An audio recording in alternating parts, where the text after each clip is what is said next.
Welcome to the Brainstorm with Sparks and Finn, a podcast where we brainstorm the science and philosophy of a new age, an electric universe age, and what it means for the human race, past, present, and future. I'm Finn, sci-fi author, artist, and the researcher who discovered the world's first mama joke. Oh, thy mother was so large that if fat were made up of hay, many a bovine creature would partake of her. And I'm Sparks, physicist, experimentalist, and pyrotechnician. In fact, look at that.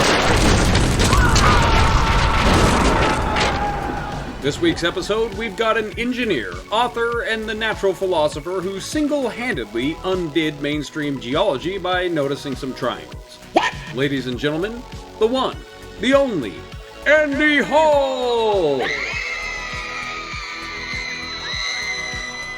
And today's springboard topic, geology for men with hair on their chests. Catastrophic geology.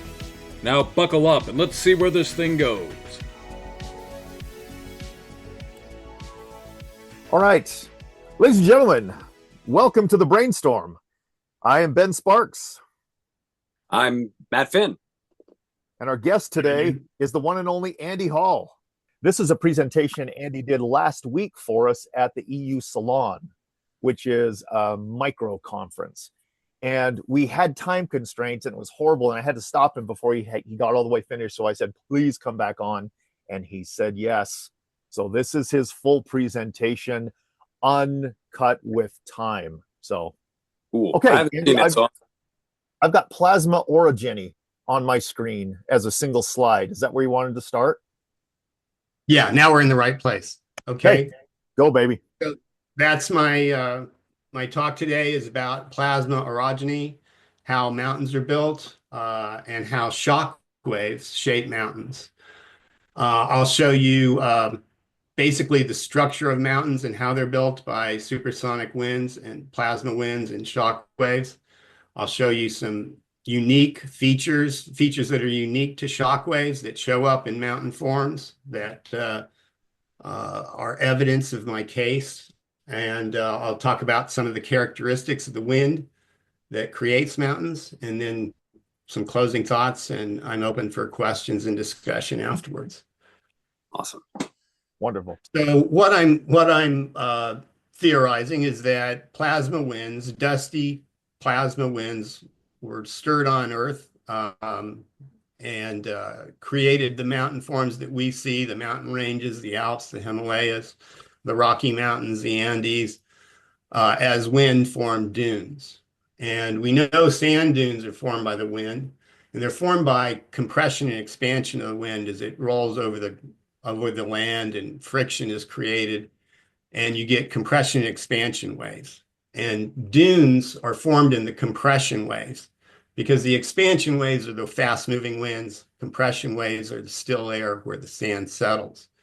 And the expansion waves always produce these flat, kind of what we call ski slope, windswept fronts, the windward face of the dune, if the wind is always flowing in a consistent direction. And you'll see that these windward faces create a consistent angle and repeat harmonically as these expansion and compression waves flow over the land, and the sand just fills the compression waves, taking the form of those waves. The same thing happens with mountains, only the compression waves are supersonic waves, and shock waves are involved in supersonic winds, and particular tetrahedral forms are shaped by these supersonic compression waves.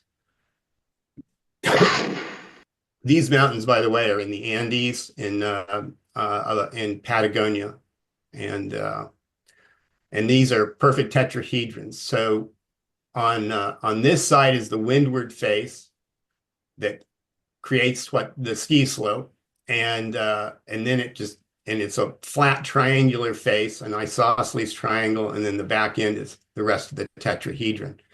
And what causes it is this right here. It's called the lambda structure, and this is the compression zone formed by a supersonic wind. Okay, So shock waves, we've all seen shock waves in the exhaust of a rocket or jet aircraft.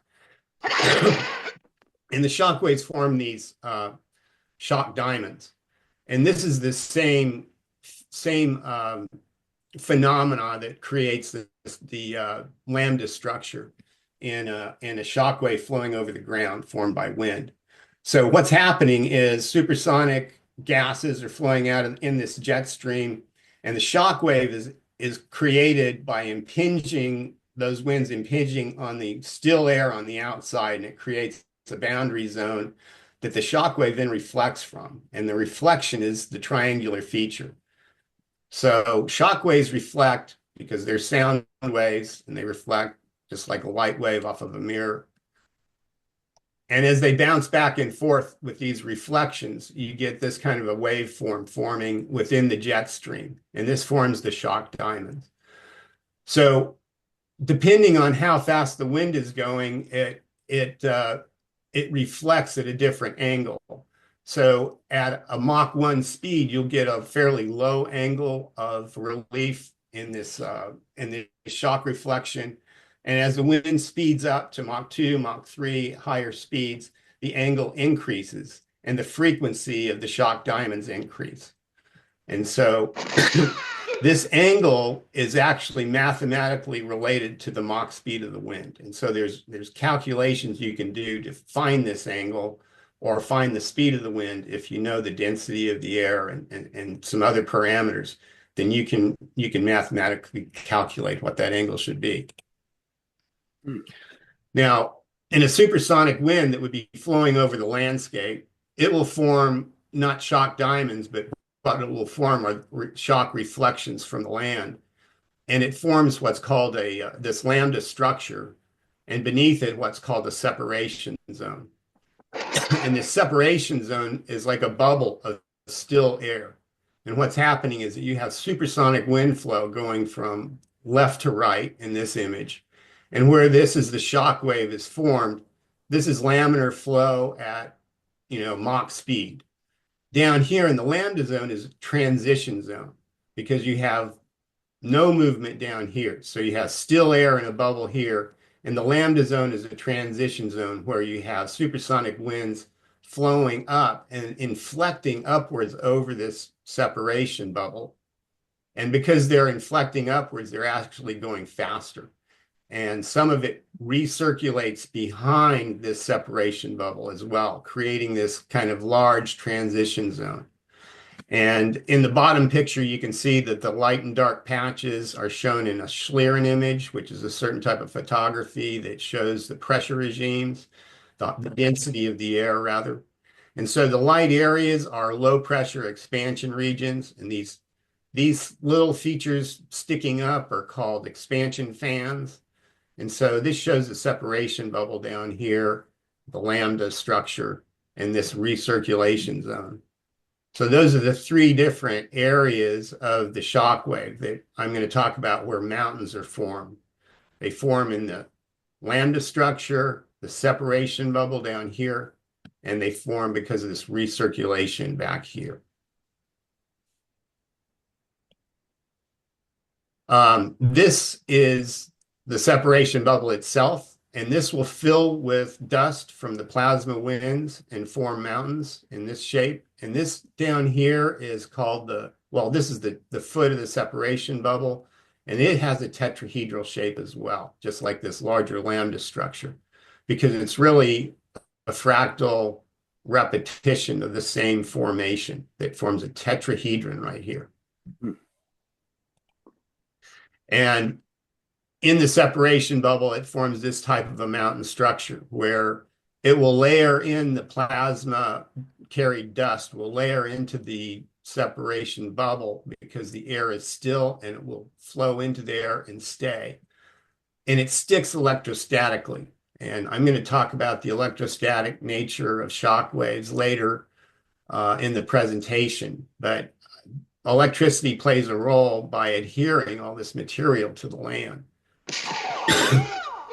And the shock wave, as this separation bubble fills up with dirt, that forces the shock wave to impinge upon it, and then it pushes it back into the wind. So in this image, the wind would be flowing from right to left and filling up these layers sequentially. And you can see that they just layer in fairly evenly at this same angle. And they're considered, sedimentary zones. And conventionally, these sedimentary zones are thought to be pushed up by some kind of thing called uplift, which has yet to be found in the Earth's crust. Winds, however, will layer these things in, and you can see this is a mountain in southern Arizona called Mount Graham. And this ridge line is formed by stacking these tetrahedrons one on top of the other. So the wind here is coming from right to left, and it starts filling this in, and then the shock wave backs up, creates this one, backs up, creates another one, and you can just see the layers layer in like fish scales. Another type of mountain is a larger mountain that fills the entire lambda structure. And when it fills the entire lambda structure, the stratification is not layered at the same angle as the structure, like in the other, I'll show you in the other types of mountain forms. But in a lambda structure, it fills in at a shallower angle by simply because of the way that the wind is blowing in and inflecting upwards, and it's layering in at that angle that the wind carries at. Mountains like Everest. So you can see Everest, this is the north face, which is the windward face of Everest. And so it has an angle that is the Mach angle of that lambda structure. And then the sediments are layered in at this much shallower angle, which is typical of mountains that are lambda structure filled. So now I'll show you some unique features unique to shock waves that show up all over the place in mountains, and will help you recognize what you're looking at from the future. Some of these features, Mach angle, I talked about. There are certain features that are caused by instability in the shock wave that I'll show you, features of harmonics, and so forth. We'll get into each one of these. This is a tetrahedron formed by a fairly low speed wind, probably not much more than Mach 1. And that's because of the low relief angle. This is formed in the separation bubble. This particular mountain form is in the San Rafael Swell in Utah. And this is the tip of the tetrahedron. The base of it, I couldn't even get into the photograph. It's over a mile long tip to base, probably a mile and a half. Enormous. I believe that's this is also Point. in the San Rafael Swell. Beg your pardon? I'm sorry, I believe that was Locomotive Point. Oh, might be. Yeah, I don't know. I didn't get its name. That was taken out of a car window. Oh, right. So this is also in the San Rafael Swell, and you can see the angle of the deposition is much higher, and this indicates a much faster wind that deposited these layers. And this tetrahedron is sandstone tetrahedron. I was just pointing out that its angle is much steeper. It was formed by a much faster wind. And then I was pointing out that this one in Arizona has slowing down winds because the angle is sharper here than it is up here. The angle is relaxing, so that indicates a slowing wind. And I'm just showing you the kinds of information you can get out of this. This is in California, in Southern California mountains and the coastal range. And you can see how it's just bending, millimeter thin, sheaves of material that are pressed in here. And you would think that this material is getting pancaked layer on top of layer. But in fact, that's not really how it deposits. And this is a demonstration of how it does deposit. I call this the egg, and it's this blue form right here that's inside the lambda structure. And what it is a high pressure zone that forms. So that forms this high pressure bubble right in the center of the lambda structure, and the wind can't go through it, it passes around it. And when it passes around it, the dust pushes up underneath it, and it's compressed in here, and it just squeezes in. And I'll show you an example here of where that's happened. There. And these mountains are in the Andes, and you can see here how the layers have just squeezed in and up behind that bubble. That's crazy.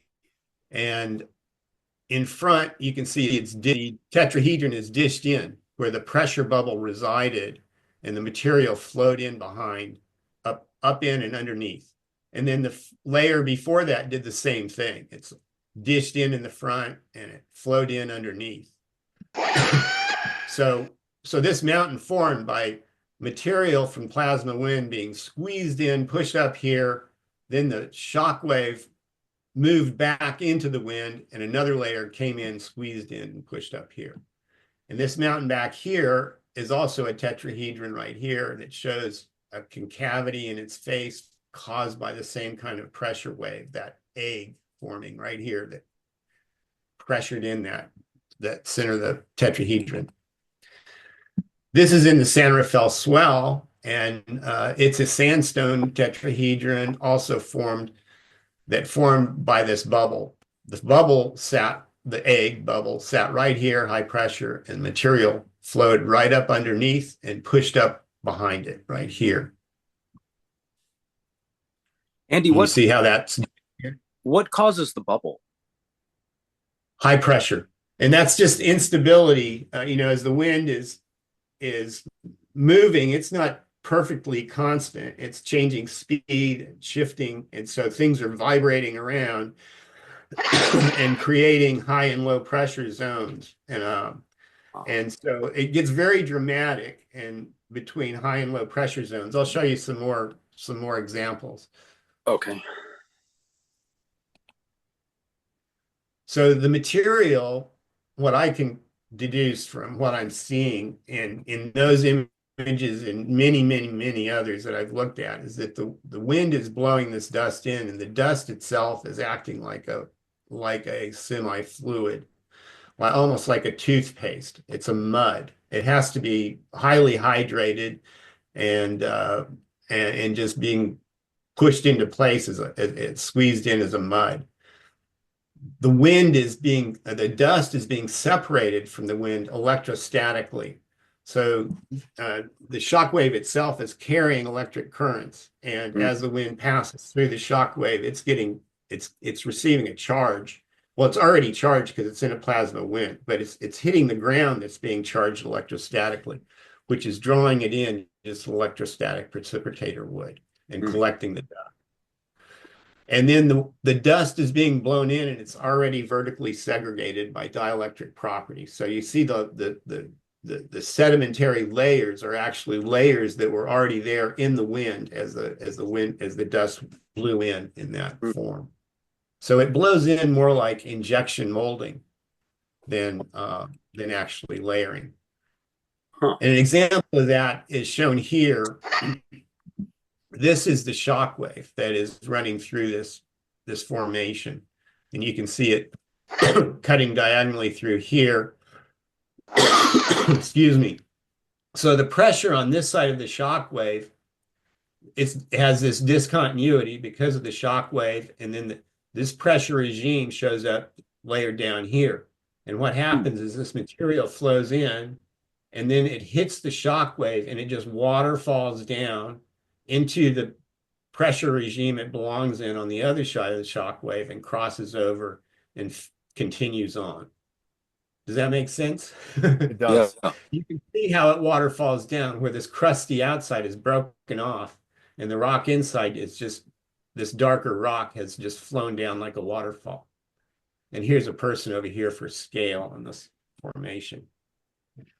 The layering in the atmosphere is, we see that, in our atmosphere today. It's, with lenticular clouds and other cloud forms, we can see the vertical layering that takes place. This is electrical layering because of Yeah. dielectric property. Very cool. Okay, so the next feature I want to show I call the drill bit. And the drill bit is also a result of this high pressure zone, the egg that forms right here, and then the separation bubble that's below it in between. And so both this area and this area are almost still air, high pressure still air. The fast moving air is going supersonic right over this bubble, and it's creating a suction right here at the intersection of the two bubbles.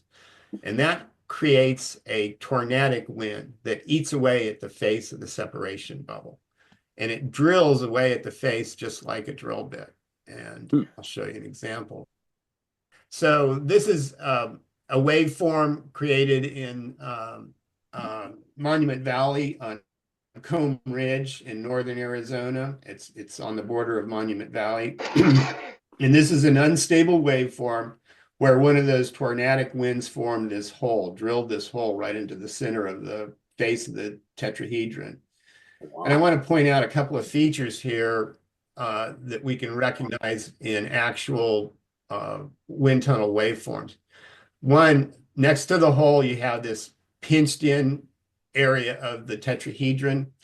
And then below, you see that the tetrahedron, the reason it's unstable is this shock wave is actually beginning to move back into the wind, and it's creating new tetrahedral waveforms here. So these are harmonics here and here forming, and then smaller ones down here forming.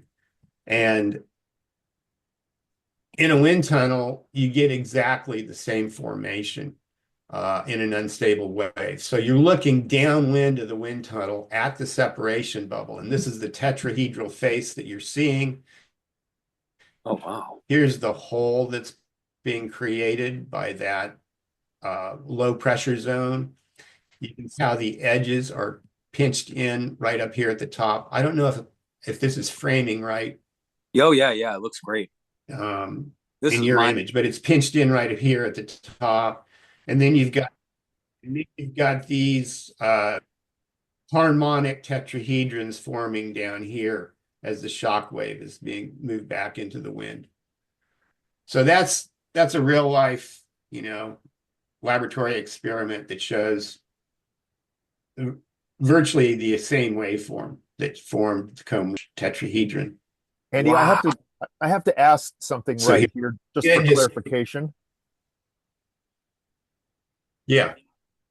Is that photograph or that you just showed us of the shockwave patterns, the black and white one, is that a side view, top-down view, front-on view? What is that? No, that's inside the wind tunnel looking downstream. Right. Looking downstream. So you're seeing the face of the separation bubble. You And can that's see the that case mountain. here. You're looking at the mountain. You're looking at the face of the tetrahedron. Yeah, the face of the tetrahedron. And so the wind is impacting right here. And that tornadic suction is forming right here. That's remarkable. And Do you have so there other would have mountains? been the That's egg sitting up here. Beg your pardon? Do you have Oh other- yeah, you can find these holes all over the place. You can find these holes. I have another image. I'll show you this next one. Involves a hole too. This is the actual hole that's in Comb Ridge that I was showing you, and you can see that it's undercut under the edges, and the face of it is bowled out, dished out because it was being drilled away, and you can see the concentric rings and the stratigraphy that it was drilling into. That is incredible. It's a spooky place, by the way, to go there and climb up in. Okay, so this is another instance of where the separation bubble fills the back end of the separation bubble. And what you get is an interference right here. You see this white area. This is a a low pressure zone that forms interference and prevents the mountain from forming here, but it fills up this back end. And the back end also forms this this expansion fan that creates a tornadic wind that'll lead into the face of the tetrahedron back here. And so this mountain form is in Switzerland. And I wrote an article called Mount Origami for obvious reasons, but it's in the Bernese Alps of Switzerland. That's about as good as I can get. What I showed in my article is that this mountain form is kind of created by this tornadic wind that would have been in the face of the tetrahedron right up here. And the tornadoes sucked dust in and filled inside here, which pushed this back and curled this tetrahedron as it was forming. So I'm showing this as an example of how the plasma is semi-fluid as it's being deposited, and you can see where it actually kind of dripped out the side. There's great big drops that have run down the side and formed these drops down here. So at the time I wrote the article, I didn't have this image. I found it afterwards. And this actually shows the hole that I predicted would be there. And it's sitting right here. This is the tetrahedron, and it's folded back, and this is where the dripping is that I was showing you. So this is the face that we were looking at here, and the drips right here. So I predicted that was there before I found it. Incredible. Very. At least That's amazing. I'm Predictive success. That's what we like to see. So, Andy, what is causing these mountains to be so fluid that they can change shape like this? I'll get a drink. Okay. Give me one too, would you? Okay, well, we'll take this as a little commercial break. That's wild. Isn't it? That is really cool. Like, what do the standard model guys say about this? Like, am I back on? Yes, you're back. Yeah. Great. And thank you. This stuff is incredible. Yeah. Before you go too much further, can you kind of explain why the mountains are so malleable while this is happening? Like, what's going on? Yeah. First, are you seeing me or are you seeing my screen now? Right now I'm seeing you. Okay, I need to go back to screen share. Yeah, I'll do that in a second. So, so you're asking, why is it so malleable? Well, it's being deposited as a fluid, or semi-fluid, like a mud. It's what I picture.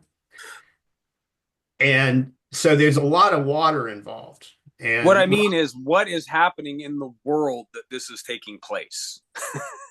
Oh. That question.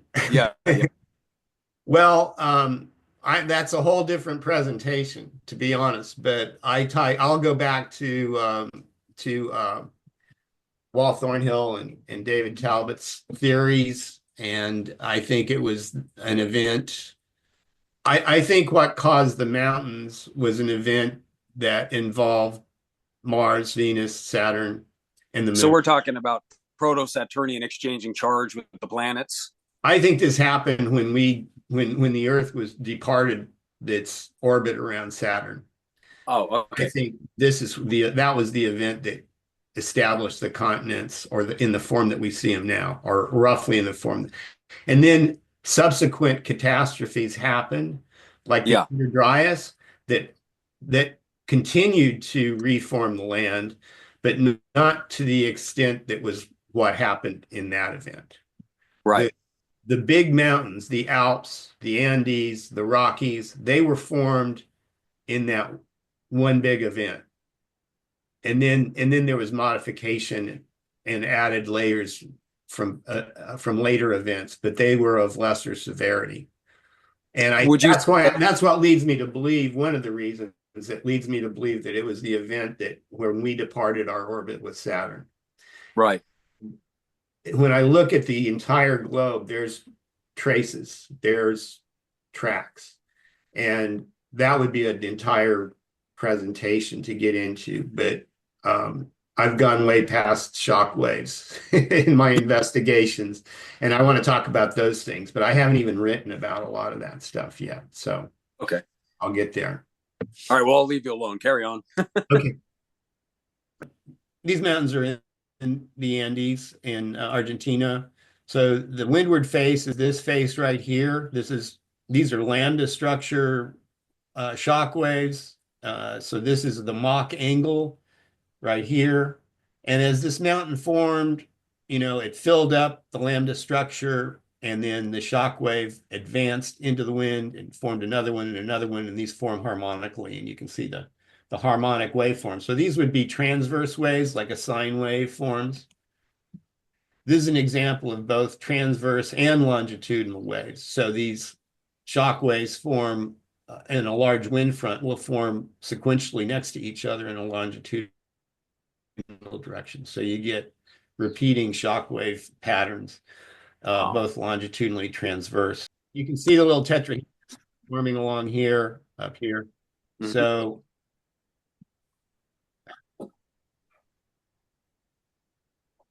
now I'm trying to show you another mountain that's in the Andes in the Patagonia region of Argentina. An example of harmonics, again, and this is like a whole symphony of harmonics of lambda structured tetrahedrons. In this image, the windward face is coming from left to right. So this is the windward face. This is the Mach angle. And you can see it's consistent throughout these peaks. Okay, this is just as proof that shock waves do form tetrahedrons. This is an iron meteor that fell through the atmosphere at supersonic speeds, and the iron began to melt and ablate. And as it did so, the iron pushed itself into the separation bubbles being formed by the shock waves. And so you see tetrahedral forms all over the sides of this thing. And then here's another meteor, and the same thing happens.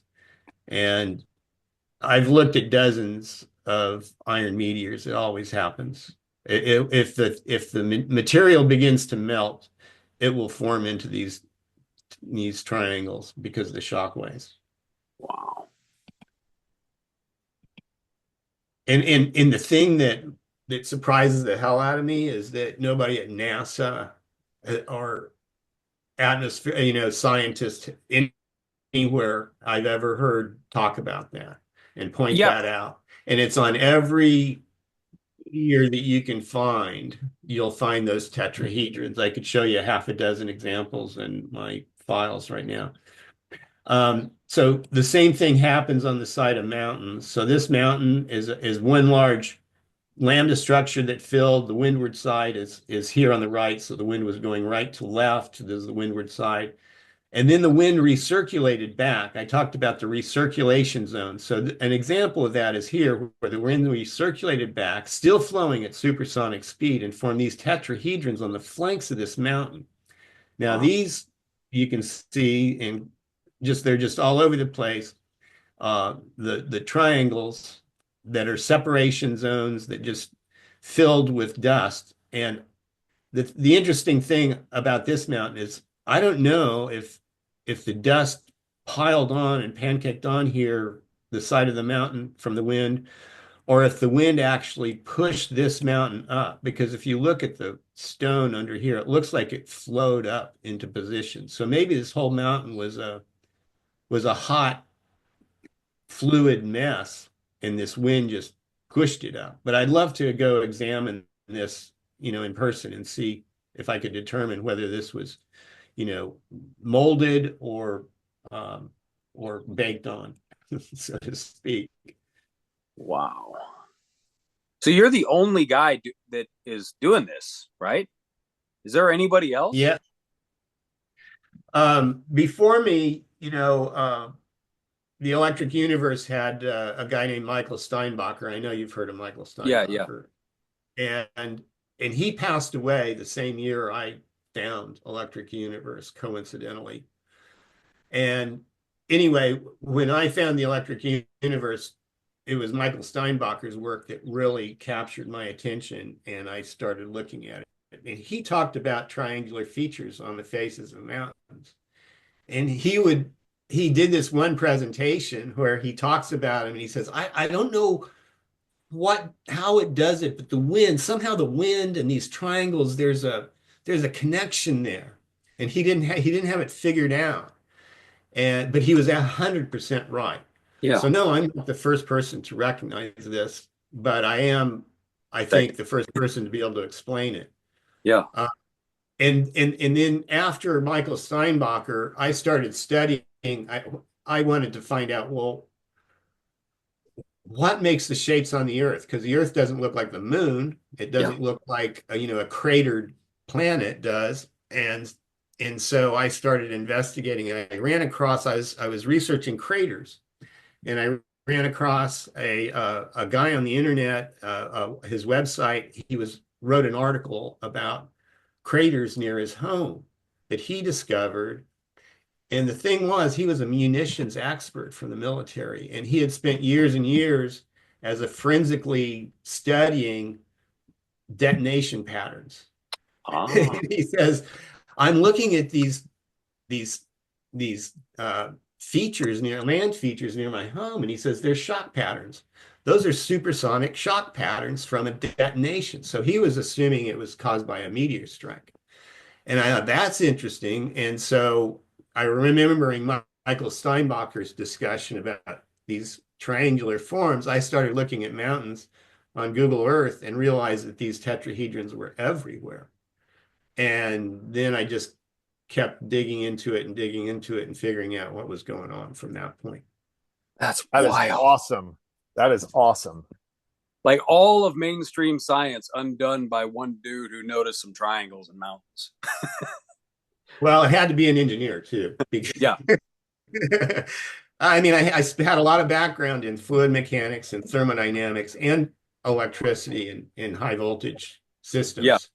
So that's kind of a unique blend that, a physicist wouldn't have. You know what I mean? So, yes.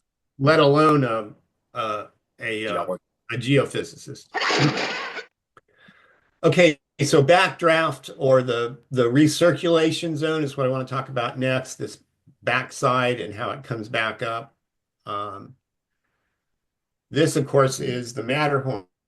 And the Matterhorn, I'll first point out that the face of it is concave, and that's because the egg was sitting here. So this is another example of a mountain that was formed by just pushing up behind the egg. And that's why it has this sharp houndstooth shape with the concave north face. But what I wanted to show you is recirculation of air came back around this backdraft, and it carved this hole in the backside of the tetrahedron. And you can see how it flowed right out this way, and it carved out of the tetrahedron, the backside here and here. And the wind had to split around the tetrahedron, so it created a dead zone, a dead air zone, which left this perfectly formed, even slope of a tail behind the tetrahedron. And this is a real common feature, that you see this tail and kind of an eaten out hollow on the backside of the slope of the lambda shaped tetrahedron. And so you see this, like Everest has this on the backside of it, and other mountains of large scale. Cathedral Rock, a place I go backpacking all the time, looks just like that. There you go. Okay, so this is the Catalina in Arizona, southern Arizona, and we're looking at the windward faces kind of from the side. So you see the sides of the tetrahedrons as they form in the separation bubble. So this is the backside, and you can see that smaller tetrahedrons have been buried here by these larger ones. And I'll show you that again later. And this is an aerial view, or a Google Earth from above of the Catalina Mountain. So the portion of the mountain we were looking at was this ridge line right down here, just a little section of the ridge line. Mm-hmm. And please. Okay, so the recirculation creates these ice cream scoops in the back. It also deposited these mountains. These are called the Tortolitos. You can see they're nice even rows. They were deposited by the recirculating winds as they bent around, dumped this load, and it's recirculated back behind.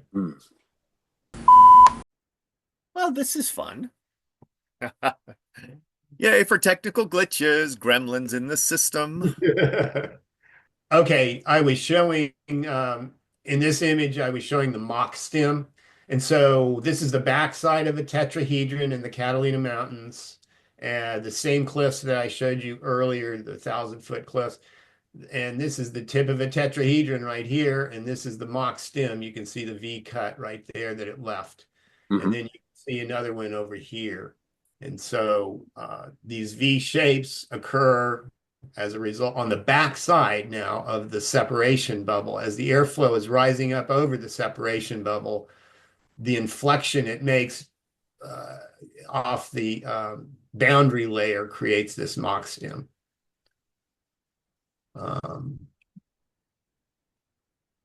That's really cool.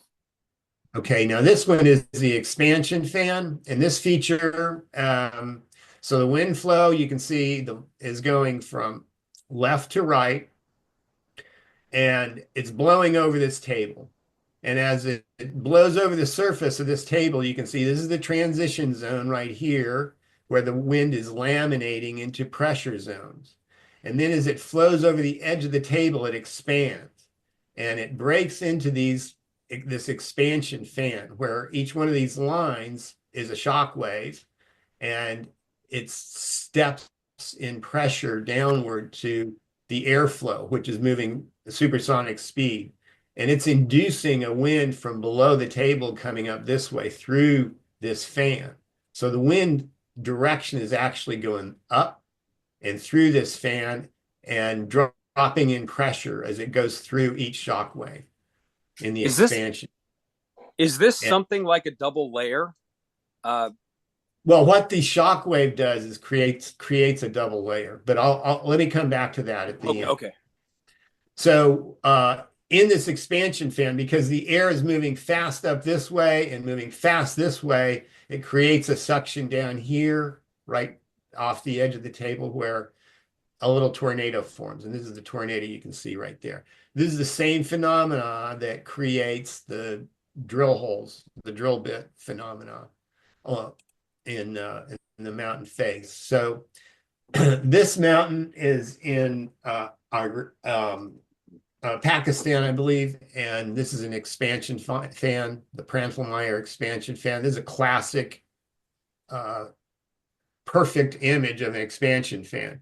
So this feature was created by a down bursting wind from a storm system that was blasting downward from the center of a cyclone and blasting the earth like a blowtorch and creating this, circular feature with the shockwave patterns all along the rim of it. So it's a crater basically with a rim.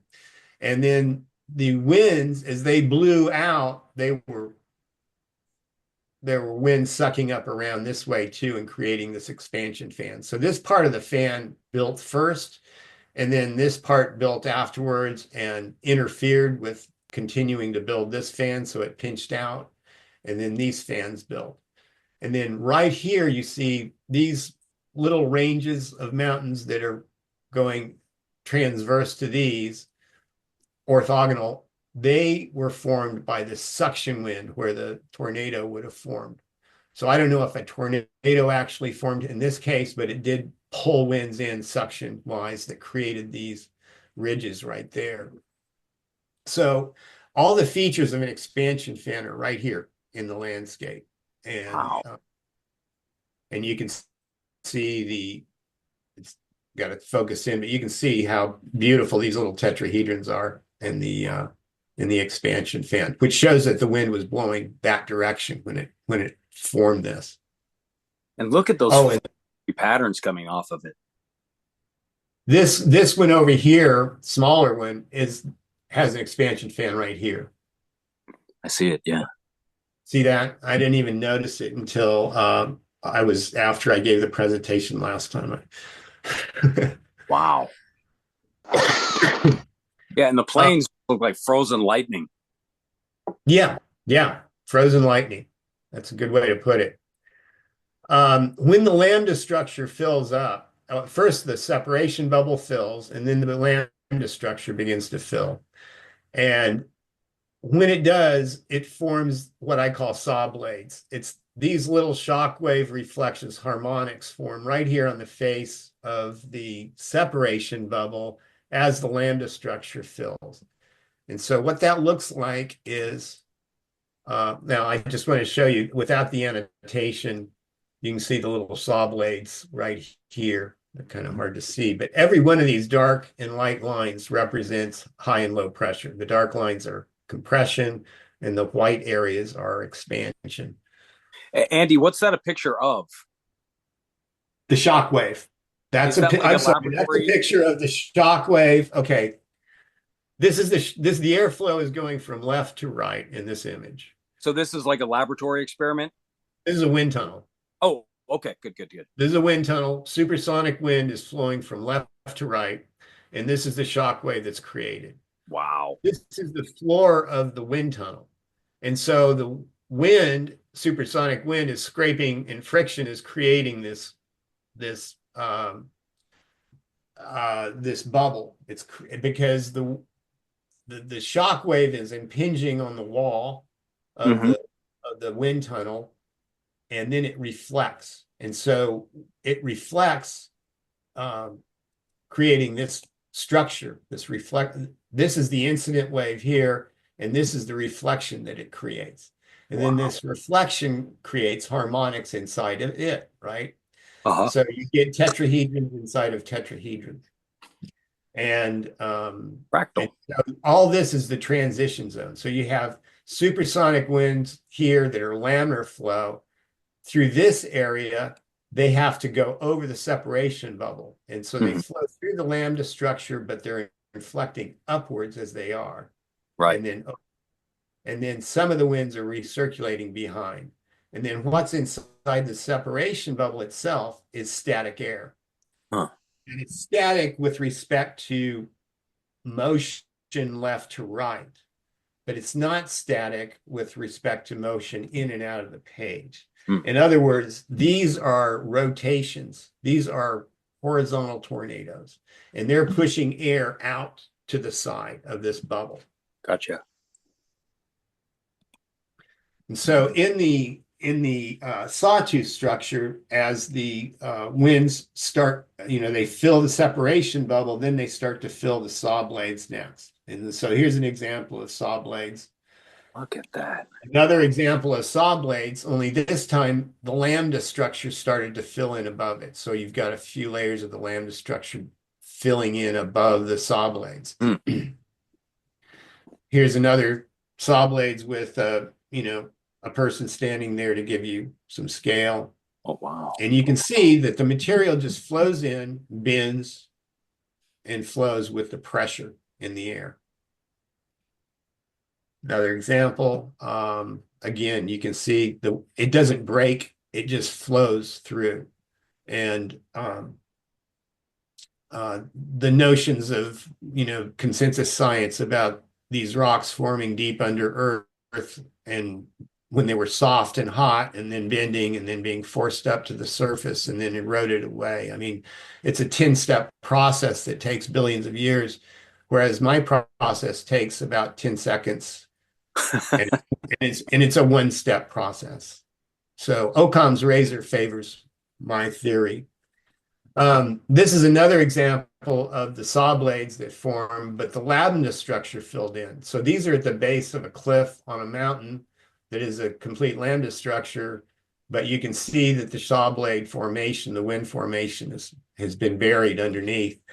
And something really cool about this structure is that you can see there's a triangle that is cracked right here, and these are not cracked.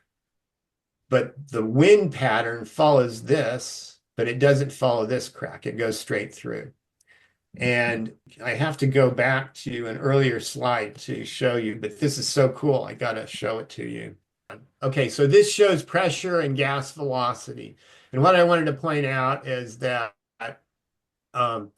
the gas velocity profile is offset from the pressure profile. So in other words, this is on the pressure side, the red shows where the shock wave is forming the shock diamonds. So these are shock reflections actually showing there. The velocity, however, is slowest in the shock waves. That's where compression is occurring. So the fastest gas velocity is between the shock waves, and that's what's shown in the blue gas velocity graphs. They're offset by a half a wavelength.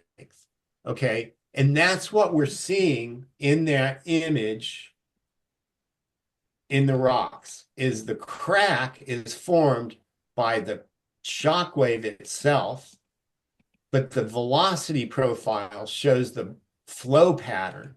And so the flow pattern follows the triangle, and then a half a beat off is the crack between the triangles. Are you following me on what I'm saying here? Get back to the right image. Yeah, that makes sense. There they are. That is wild looking. Okay. So yeah, so you have the velocity profile here. The flow follows the velocity. This is the velocity is actually showing the direction of flow. But then the pressure of the shock wave is what creates the fissure. That's what leaves a fissure in the rocks. And that's what I wanted to point it out. So you have the velocity profile and the pressure profile offset from each other. And I just think that's cool because you can find every friggin' detail of a shock wave in the mountains. Yeah. And so of all the types of faults that geologists list in this image, all of these are shock wave created. I can show that are shock wave created features, except for this one up in the top right. And this top right image shows a landform that shockwave doesn't explain. And this appears to be like some true subsidence, probably from an earthquake or an aquifer collapse or something like that.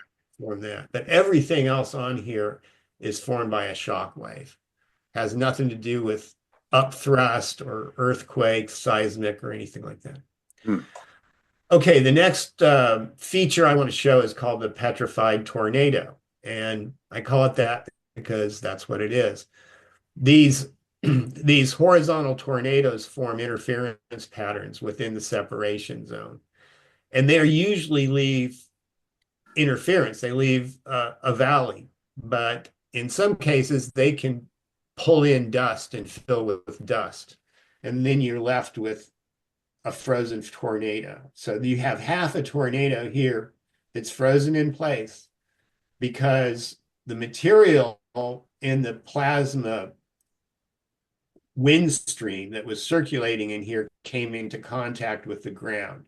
And because the ground was charged, electrically charged, negative, and the positive plasma, then the positive ions in the plasma adhered to this by Coulomb force and stuck and froze in place.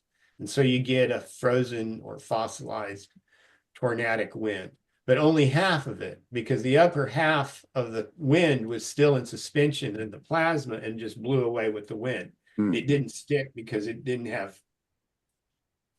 contact with a charged surface. And so you get the same thing here. This is a third of a tornadic wind that froze in place where it made contact with charged earth.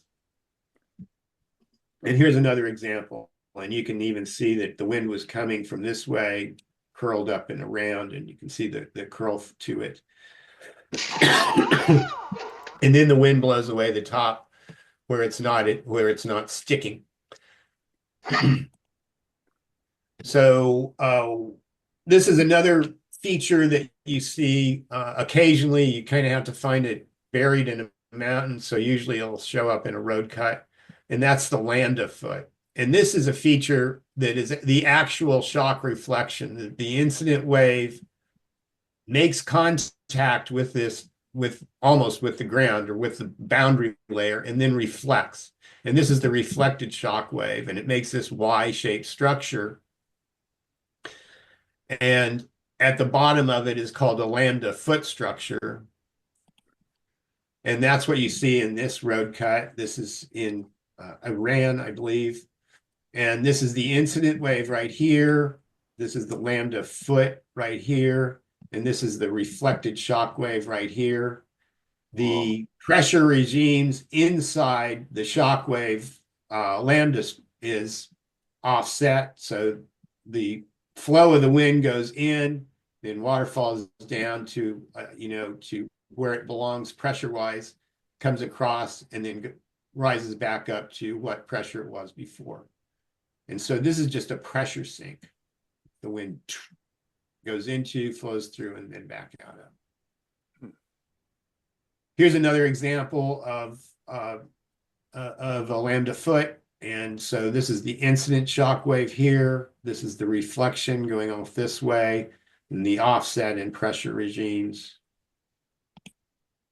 And here's another one where this is the incident shock wave here, the reflection going off this way. You have nice laminar flow above the transition zone, and then you have within the transition zone itself in this lambda foot structure, you get this turbulence and left some beautiful striations. Okay, yes, so yeah, it's a pretty cool image. So plasma winds. One thing I want to point out is that they began very suddenly and ended very suddenly. I'll talk about the driving force of the winds and some other features that, and then I want to talk about the electrification of shock waves. So this is back to the Catalina Mountains near Tucson, and this is the buried tetrahedron buried by these that came along. And I just want to show the difference in amplitude.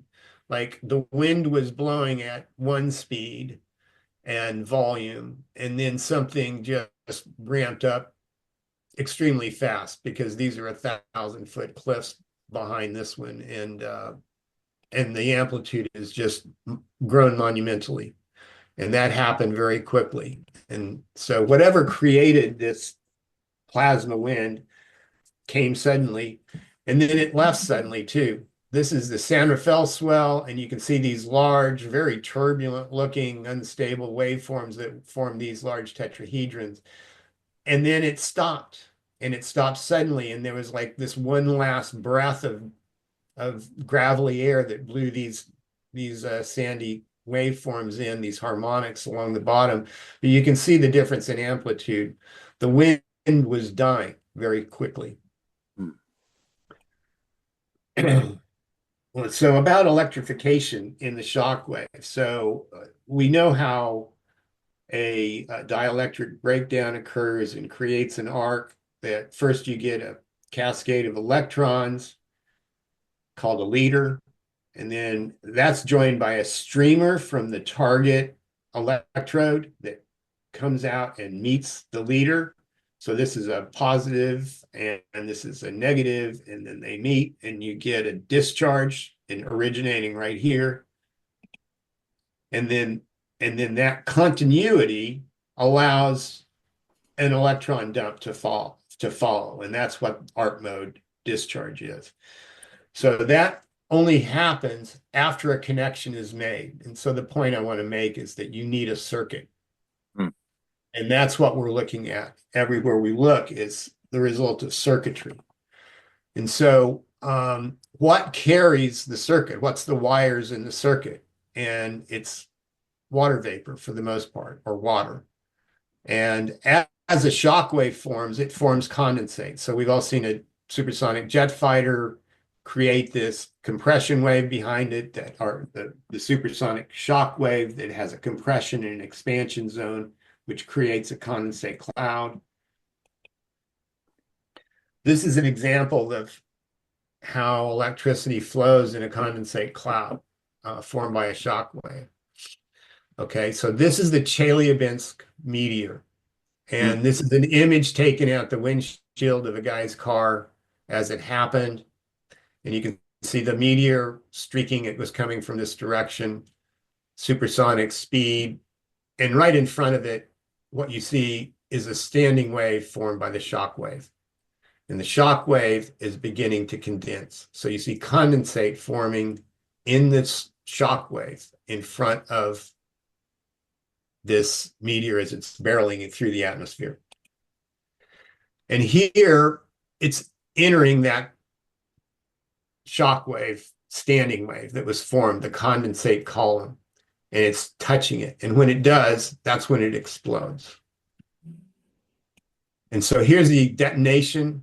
And after this point, this meteor blew up into particles of dust. They found a few little pieces, but that's all. It basically atomized this. And that's because there was a discharge taking place. And it was using this condensate cloud created by this shock wave as a conduit. And this is the discharge taking place. This is the next image of that discharge. And it's a sheet of lightning, basically, between the meteor and the ground, because the shock wave condensate column provided continuity between the meteor and the ground. And the voltage difference between them sparked, and that's what you're seeing. And after that spark, the meteor was basically dissolved. There's still bright light up here, but it was just dust at this point. The column, which was right here, is gone now after it passed through. It's almost like a planetary defense system against meteoroids that they all seem to explode like this. Yeah, Wall has said so for many years, and he talked about Jupiter and how those the Shoemaker-Levy broke up and then exploded in Jupiter's atmosphere, and he predicted ahead of time, of course, that that's what would happen, that it would disintegrate and blow up before it ever reached Jupiter itself and impacted anything. Mm-hmm. And so this is an image of Tunguska and all the trees that were blown down. And you're probably aware that Tunguska site, this is an image from recently. It formed a butterfly pattern. There was no crater.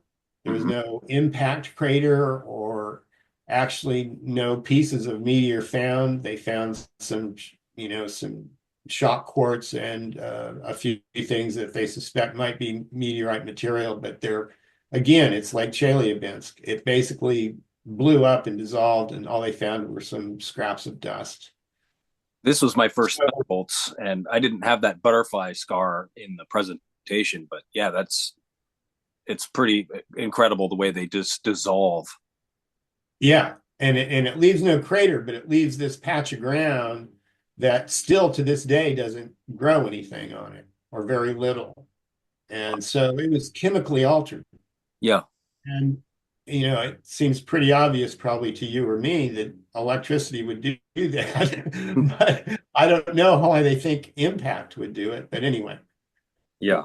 The next example I want to show of electricity and shock waves comes from World War II. This is the battleship Tirpitz. German battleship Tirpitz.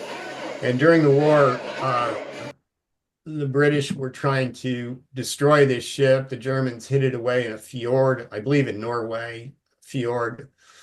And the Allies found it and bombed it, sank it. And so this film was taken from the Lancaster bombers as they bombed the Tirpitz. And this is in the fjord, and the ship is down here. Here's one of the Lancasters flying down here, and you can see bombs are going off. Now, what's really significant about this image is you see a discharge, a plasma discharge emanating from the explosions to the shock wave. And so it's the shock wave that's creating this discharge, because the bombs are all going off in a fjord. And these shock waves are just reverberating back and forth in this channel of the fjord and creating a shock bubble that is creating an electric field. And so This is a discharge.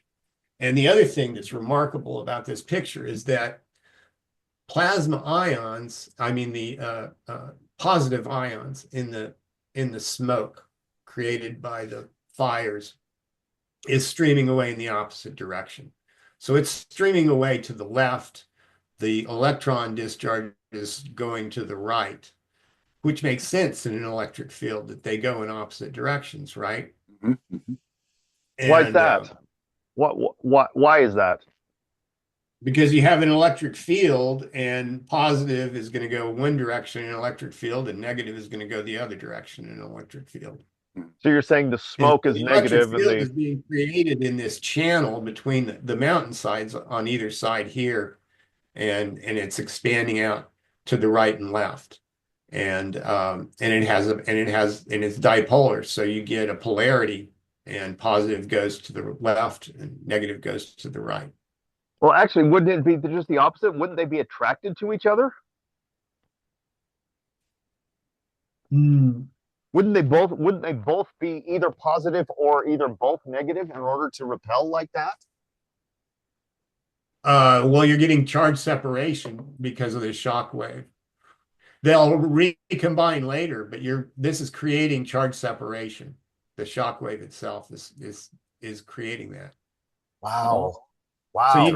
So you have the winds blowing in this direction here. You can see they're going straight up the page, whereas over here the winds are blowing the smoke off to the right, and that's the shock wave. The shock waves carrying the winds in different directions from right here and right here. You can see that isn't wind; it's electric wind. Right. Okay. And this is an image of one frame of the film that shows the electrical discharge. And then the next frame of the film, the discharge is gone. It was a flash and gone. Wow.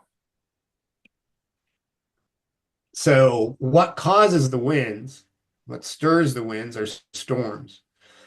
And the updraft of thunderstorms are where the fastest winds are found. It's typical to have 90, 100-mile-an-hour winds in the updraft of a supercell thunderstorm.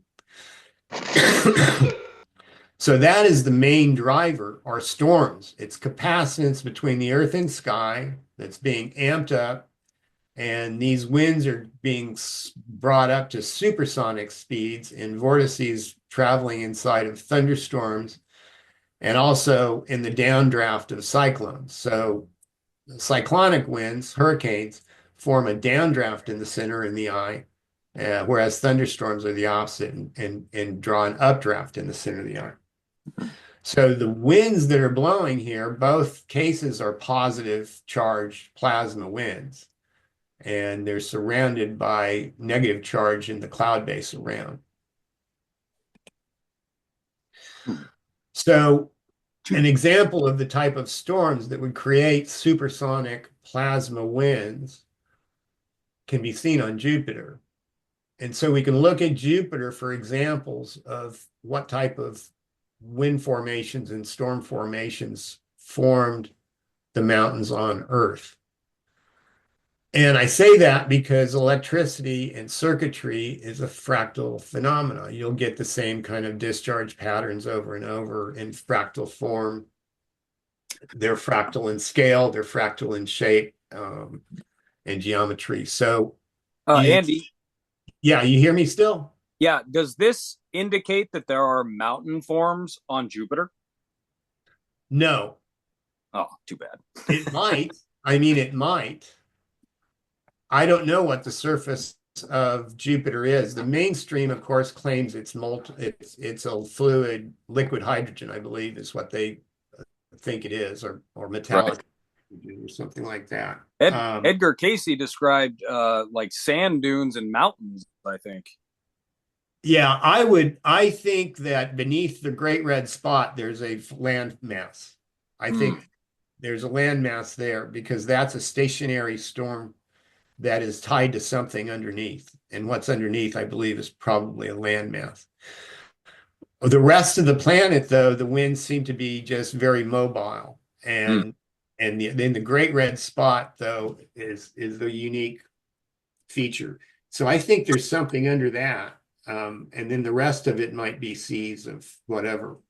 Ben was calling the Great Red Spot a birthing scar where it spit Venus out. And that may be the case. I would buy that. I'm not sure Venus is what it spit out. I don't know if I would agree with that, but I would agree that the planet got spit out of there. And it may be Venus. I mean, there's a couple ways to construct the theory, you know, Wall and Dave's theory versus, you know, how the planets may have been in a dance. They could have danced, you know, maybe it was a square dance and maybe it was a slow dance. Maybe it was rock and roll. I don't know. Well, Steve Smith mentioned that it could have been Ouroboros that broke up and turned into the gas giants. So rather than orbiting Saturn, we were orbiting I can never say that one, Ouroboros, and it broke up in the capture and became Saturn, Jupiter, and Uranus and Neptune as well, I believe. That's interesting. I haven't really heard. Yeah, it was the first time I'd heard it too. Whose is that? That's Steve Smith, the guy that wrote most of the Thunderbolts. Yeah, okay. I'll have to check into what he's written about that because I haven't really examined that at all. What I have looked at though is Wall and Dave's theory of, you know, linear alignment with Saturn and being you know, Venus and then Mars and then Earth. And you know, I think Dave Talbot's basing that mainly on iconography from the past.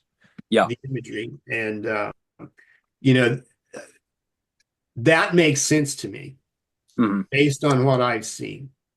And the moon is also involved. And I disagree with Wall Thornhill that the moon is a captured body. The moon was created; it was discharged from the Earth. And the scar of it is Antarctica. And the size of diameter of Antarctica and the diameter of the moon are the same. And it's very evident to me that the moon popped out of the Earth and probably at the same time that, you know, the planets were shot away from Saturn. I think probably something like Saturn had a CME event. You know, a nova event or whatever, and blasted the planets away. And in that disruption, it caused the Earth to an EMP to hit the Earth that blasted the moon out. And then all the continental features that we see and the storms that I'm talking about were a result of that event. And that's you know, I would have to go for hours to talk about it, but the evidence I'm seeing on the Earth and the patterns, that's what it indicates to me as the most likely case. And I'm not wedded to that because there are other scenarios that would work too, but that seems highly likely, just given all the evidence, including the mythology and the iconography and imagery that shows. That's kind of what I would put together. It sure does make a lot of sense, especially when you've got Saturn rocketing toward the sun, going right through its electric field. It's going to discharge big time. Yeah. So anyway, Jupiter here. Let me get back to this because I've got just a few more here. This wind pattern, this storm system on Jupiter has an analog here on Earth, and that's the San Joaquin Valley of California. And you can see just shape-wise that it's very close, but there's certain features here that nail it to be almost identical. First of all is this triangular pattern here, which is the High Mojave Desert, just northeast of Los Angeles, which sits right here. So if you go through the mountain passes out into the desert, you're out there, and Edwards Air Force Base and all that is out there. This feature relates to the inflow winds coming into this storm system right here. And you can see the inflow winds coming in here, creating that same kind of triangular pattern as the winds sweep around into this storm system and join this circulation. So you can see the similarity here to here. Wow. The next feature, and here's a close-up view of that. And then I want to point out, okay, you're talking about what stirs the winds in the first place, what patterns of, if you look at fault map of California, the San Andreas Fault is this straight line that comes right down here. Hmm. And another fault, and then the San Andreas continues right up this way. You can actually see it right there. So that's the San Andreas Fault. And then a Garlock Fault, another major fault, connects to the San Andreas right here and forms the other side of this Y right there. That's the Garlock Fault. And then there's another fault that branches from it and goes right up underneath the Sierras and forms the backbone of the Sierras. Those were electrical currents. Those faults were caused by electric currents. They're the remnant of electric currents. And you can see the wind pattern was induced by the currents circulating in that created the fault system. So earthquakes, seismic activity, in my view, is created electrically deep beneath the earth. And we have the remnant of past electrical discharges, subsurface discharges that created these major fault systems. Oh, wow. And then induced these winds into these patterns. So what's going on Jupiter is some kind of discharge. And whether or not there's land underneath it or an ocean, whatever it is, there's a discharge that's making a pattern like this, that's creating that same fractal shape of storm system. Okay? Here's another part of the same storm system, and you can see these winds are circulating in this way and around this way, and in the middle there's this kind of a dark X pattern. This is the Bay Area of California, so this is where San Francisco and Marin County, this is the San Francisco Bay. It has exactly the same wind pattern shown in the mountains of how the wind flowed in here, and you get the same X pattern as the Sacramento Delta right there is formed. Oh, wow. And then this I call the crab claw. This kind of these are high clouds, and down these are low, and wind is sucking up into these clouds and forming rotations in here. Excuse me.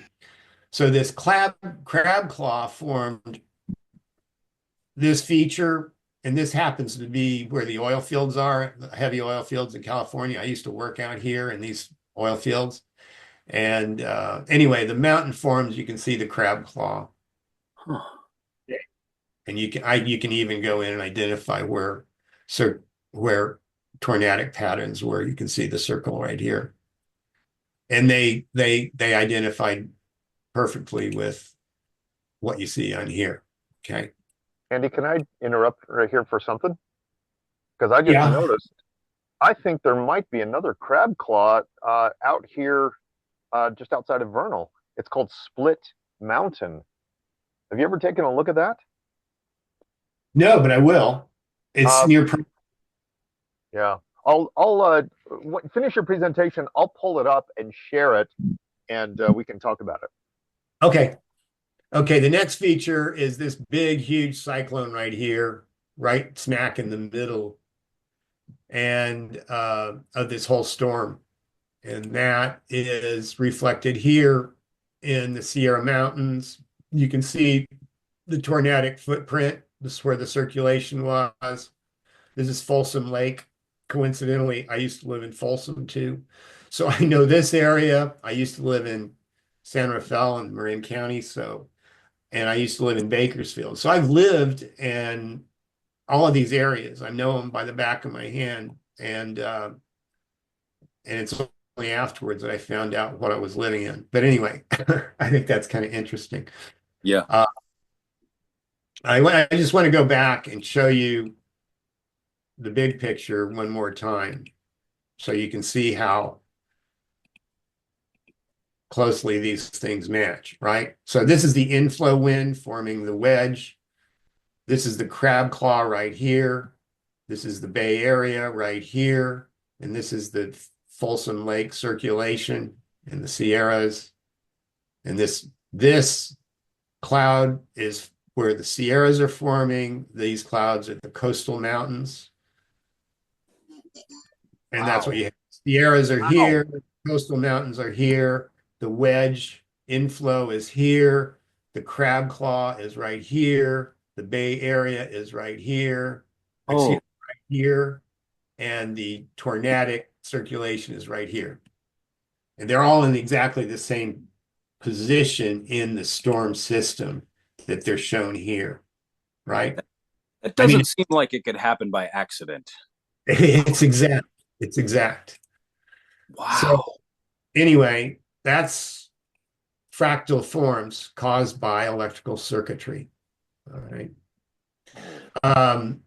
This is another wind form on Jupiter. I call these boot prints, and what they are cyclone winds where there's a downburst right here in the center of this, and the winds are feeding in from high above, high clouds. They're circulating in and getting sucked down into this vortex like the center of a hurricane, only it's getting interfered with by all these other winds around it. So it stretches it out into this funny boot-shaped shape. And that's what we get on Earth are boot prints. This is the one of them has an expansion fan right here. It's a circulating downdrafting wind that blew this, formed all the tetrahedrons on the inside of the crater rim. Here's another type of boot print, two cyclonic winds, doublet. Here's a gland form that shows the same thing. This is in Iran, I believe, as well. So that's the presentation. I've shown you at least a dozen features that can be verified in the lab in a wind tunnel, and you can go out and look at in the mountains, and you can pick your own mountains because these same forms are everywhere. All the mountains are made that way, except for volcanoes, which are what we know as volcanoes. We can see those made and how they're made. The only difference being is that mainstream science doesn't recognize the electricity going on beneath the earth that creates the heat in the volcano like we do. But otherwise, they're right about what a volcano is. Yeah. Other mountain forms that are not wind-blown forms and they're not volcanoes are caused by lightning discharge. And those are, I'll show you a couple of examples. This is a mountain that was created by the wind. Here's where you have the separation bubble and form tetrahedrons. And here is one that was tried to form a tetrahedron, but then something happened. Lightning struck, and lightning created this form and completely destroyed the tetrahedral shape, but it drew in winds because the arcs were coming down. That pulls in positive plasma. So it drew in winds that created these shock waves right here. But that's the difference between electricity and wind there. Here's another example of a wind form tetrahedron. And this was a tetrahedron forming, but then it got struck by lightning and disrupted its shape. And this is creation strictly from lightning. So in this case, you don't have an ambient wind. Well, there was, but it wasn't a big supersonic wind, apparently, because the arc formed a fulgurite or fulgumite and drew winds in that piled dust around it, but not a significant amount. And so these are considered volcanic throats left behind that were the land around it eroded away and went somewhere. They don't know where. Somewhere. But That's not the case. These were lightning bolts, and that created mesas. And mesas are created because, the lightning bolt comes down, it has a contact point. And the contact point initially blasts material away and creates a crater. But it's also drawing matter in because positive is being attracted to the contact point. So it starts accumulating matter and creating a fulminate. And as matter is drawn in, it accumulates, and the contact point keeps rising up and rising up and rising up as this matter builds up. This looks to me like really good evidence supporting how planets and stars are formed along pinch points, the way it concentrates matter and smashes it together. Yes. Yeah, you're right. Yeah. A Z pinch. Yeah, a Z pinch creates a little ball of electric circuitry. Yeah. We call it a plasmoid, but it's an electric circuit circulating on itself, creating and enclosed in its own magnetic field. Would you theorize there is a plasmoid at the center of our planet? Yes. Or there is or was, yes. I think there is. I think, let me rephrase that. I think our planet is a plasmoid. I think our planet is a plasmoid, and every living planet is that has an electromagnetic field. Yeah. And the moons that are don't have electromagnetic fields, that either didn't form or they lost their magnetic field. I think Mars had one and it lost it when it had an EMP event. I read an article, by the way, on Mars not too long ago where I explained my reasoning on that. This is a feature that you see a lot associated with tetrahedrons in the mountains, and that are these, checkerboard features. And this is just an interference pattern from shock waves. Anyway, I love to find these because they're always really interesting. I've seen some of those. Yeah. So anyway, that's the presentation. I think I'll stop there and answer questions. Yeah, let's turn our cameras on and get to this. That is incredible. Ben, you got to call the president. Okay. I mean, this is unbelievable stuff. I've seen your presentations before, especially like the dragons along the fault lines, which is mind-blowing. But wow, this really it makes so much sense. Yeah, I got it. That was incredible. That was. Can we take a 5-minute break? Let's do. Okay, and I'll be right back. Yep. Okay. So while we're taking a break, I can show this thing. In fact, if anybody who's watching wants to go to Google Earth and look it up themselves, just go out to Vernal, Utah, and look at around the Dinosaur National Park area. I've pulled it up on my screen here. I don't know how well this is going to translate. It looks like a bright light. Oh, wait, now we're getting something. Okay, I can see that. Yeah, you see that Pac-Man right in the middle? Yes, yeah, that's the crab claw you're talking about. Yeah, that's the crab claw I want him to look at. That's called Split Mountain. Interesting. Now, please pay attention that this is reversed. The image is reversed on the video. Right. As you can see, so when you look at it, it'll be facing the other way. Yeah.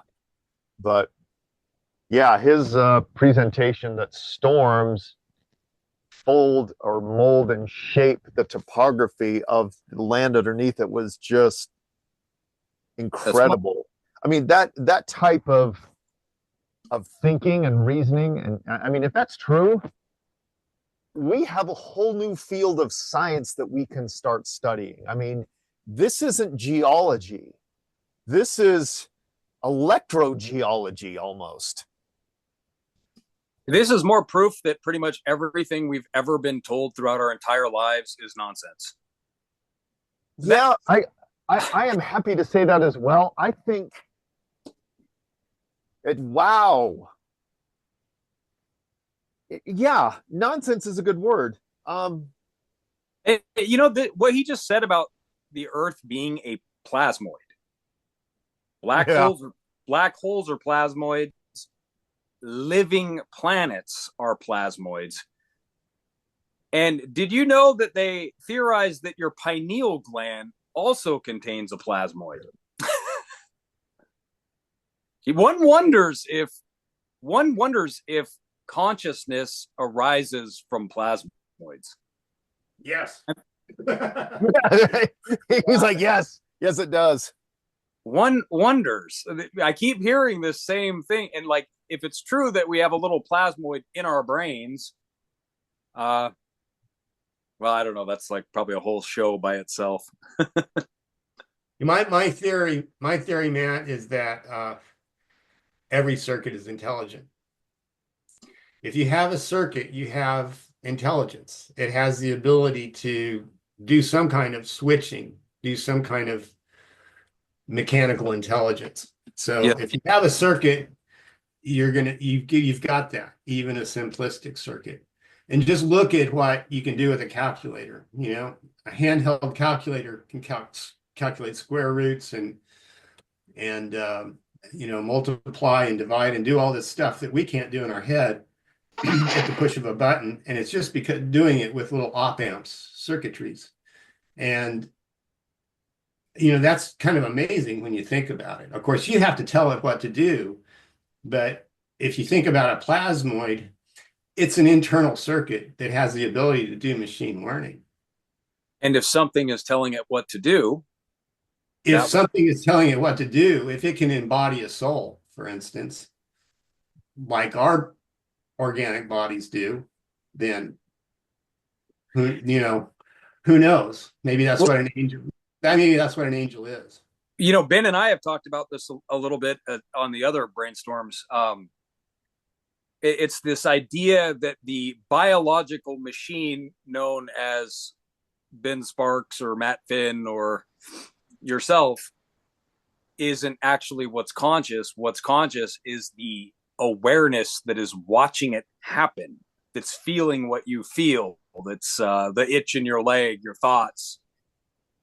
And that maybe it's that sense of awareness that's the consciousness. And maybe that is one overall overwhelming consciousness that kind of looks into each of our little lives as a firewalled instance or node of consciousness, and that we all report back to the one. I mean, anybody that's ever done ayahuasca or anything like that has experienced that feeling of oneness. It does make you wonder if maybe electricity is the consciousness that is giving instructions to form all these shapes. I'll tell you this, because you mentioned ayahuasca. There's some kind of connection in these drugs, hallucinogens, and our formative experience. The Stone Date theory, Terence McKenna, and all that.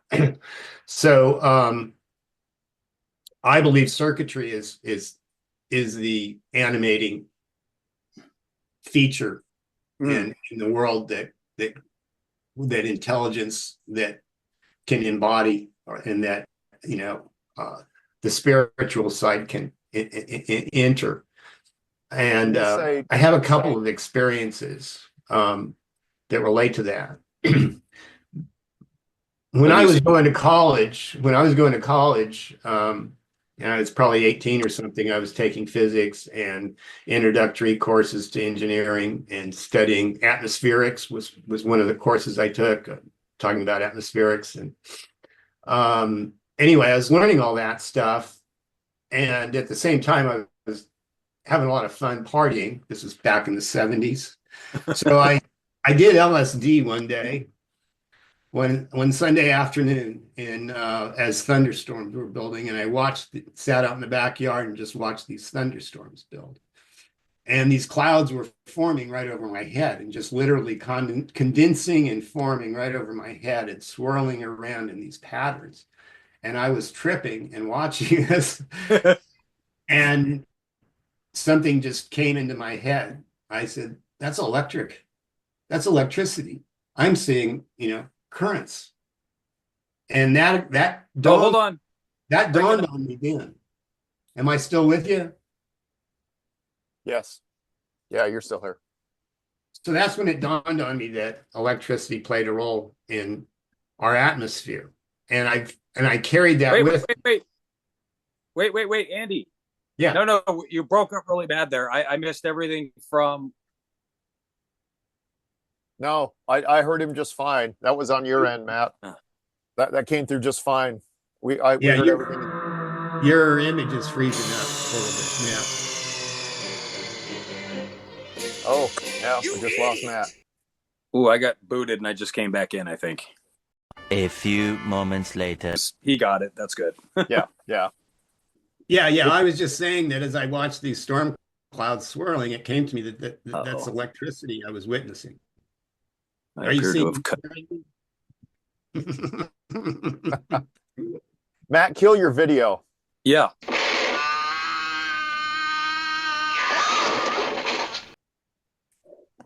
Video is killed. All right, let's see if that works. Any better? Okay, Andy, you said you had another experience. You were tripping on LSD and saw storms and they were electric. What was Yeah, the other it came to me that I was witnessing electric currents in the sky forming the clouds, and that the clouds were responding to electricity. And I was a big doubter about what I was being taught in physics at the time anyway. I mean, I looked at the equations for gravity and the equations for electromagnetism, and I said, that's the same equations, just different constants. How can they not have some relationship to each other? And the whole nonsense about two independent fundamental forces in the universe had never made sense to me. There can only be one. Anyway, so Yeah. I've always been a doubter and skeptic of the consensus, and I've always recognized electricity in the atmosphere in the building of thunderstorms. And so then later in life, when I came across the electric universe, the way I came across it was by Don Scott's book titled The Electric Sky. And I thought he was writing about clouds and storms. And I got the book because I thought he was finally, a scientist is writing about something I've been seeing in the sky all along. I got to read this. And it turns out to be about space and black holes and stuff. So anyway, that's how I came to find the electric universe. And I've been involved since. Anyway. Where did you actually find that book? Where did you come across it? In a Barnes and Nobles. Oh, really? Were you looking for electric stuff, or you just happened to see it? I just came across it. I think I was just browsing in a Barnes and Nobles and came across the title, as I recall. It was many years ago, but that's really cool. It was serendipitous. That word has been used so the universe often. has a way of putting in front of you. Yeah.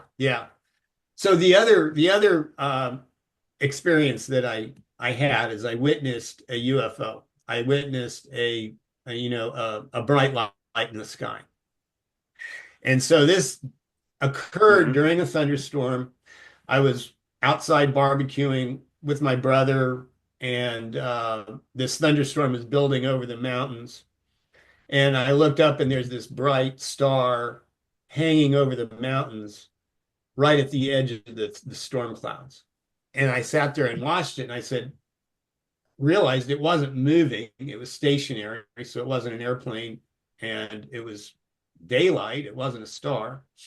And this bright light just sat there, and it was kind of pulsing. So I called my brother and pointed it out, and we watched it for a few minutes, and then he went and got his binoculars out of his car, and we looked at it with binoculars, and you could see that it was an orb, and it was pulsing, and there was lights like blinking and moving inside of this thing. And continued to watch it, and then all of a sudden, lightning struck. And when this lightning there were like 5 lightning bolts, all just one after the other, struck, and they formed a pattern surrounding this ball of light, this orb of light in the sky that was in the shape of a hyperbola. I'm not kidding you. It was a Z pinch. I mean, I witnessed it. These discharges were following the pattern of a hyperbola surrounding this glowing orb dead in the center of the hyperbola. And so do you think the glowing orb was a plasmoid? yes, it was absolutely was. And then after that happened, immediately after the lightning struck, the orb started sinking, and then it started just rapidly accelerating down, straight down, and then it did a parabolic curve to horizontal and zipped off. And I watched it and I counted from the time it started falling to I lost sight of it. And I counted like 4 seconds or something. And the distance it traveled, because it was traveling right in front of the Catalina Mountains that I'm very familiar with, I knew the landmarks. I saw it travel like, a certain amount of distance, like 2 miles, in about as many seconds. And it was like, I calculated it out, with 100% error, it was like it had to be between 2 to 4,000 mile an hour. Wow. That it was traveling at for the distance from where it, where here to over here, this distance and the time it took. And of course, I'm just counting in my head 1,000, 2,000. So anyway, I put in a big arrow band, but it had to be somewhere in the range of 2 to 4,000 miles an hour that it was traveling at. Did it head out Holy toward the moly. ocean? I was in Arizona, so it headed west towards the ocean. Okay. Yeah. But this was this is in Tucson, over the Catalina Mountains. And in Tucson, we get these things all the time. There are people who sky watch and watch for, a recurrence of the Phoenix lights and that sort of thing. The Phoenix lights came over Tucson as well. People saw them there. And these orbs show up over the mountains just periodically during thunderstorms. And I know a lot of people besides myself who've seen them. And there's people on YouTube who film them and throw up the videos too. So they're not uncommon. And I bet they're not uncommon up around Provo either. I know they're really common up around the Four Corners area. Let me ask you about that. Let me dive down, because I did see one, and I'm curious. You've made soap bubbles before, right? Yeah. You see the color on the soap bubbles is that weird teal, turquoise green, and that pink. Yeah. Did that orb that you saw, that UFO, did it have those same colors? It had flashes of color in it. They were different colors. Yeah, I guess it was kind of the pinkish, teal, greenish kind of colors were flashing in it. But, it's like, I think it's like with synchrotron type rate, flash, flash, flash like that, very, very quick. Well, the reason I ask is I've seen, a bunch of UFOs here, there, and everywhere. The last one I saw was probably just a few hundred feet over the valley floor here in Provo. Well, it was actually out in Mapleton. I mean, it's a next door community.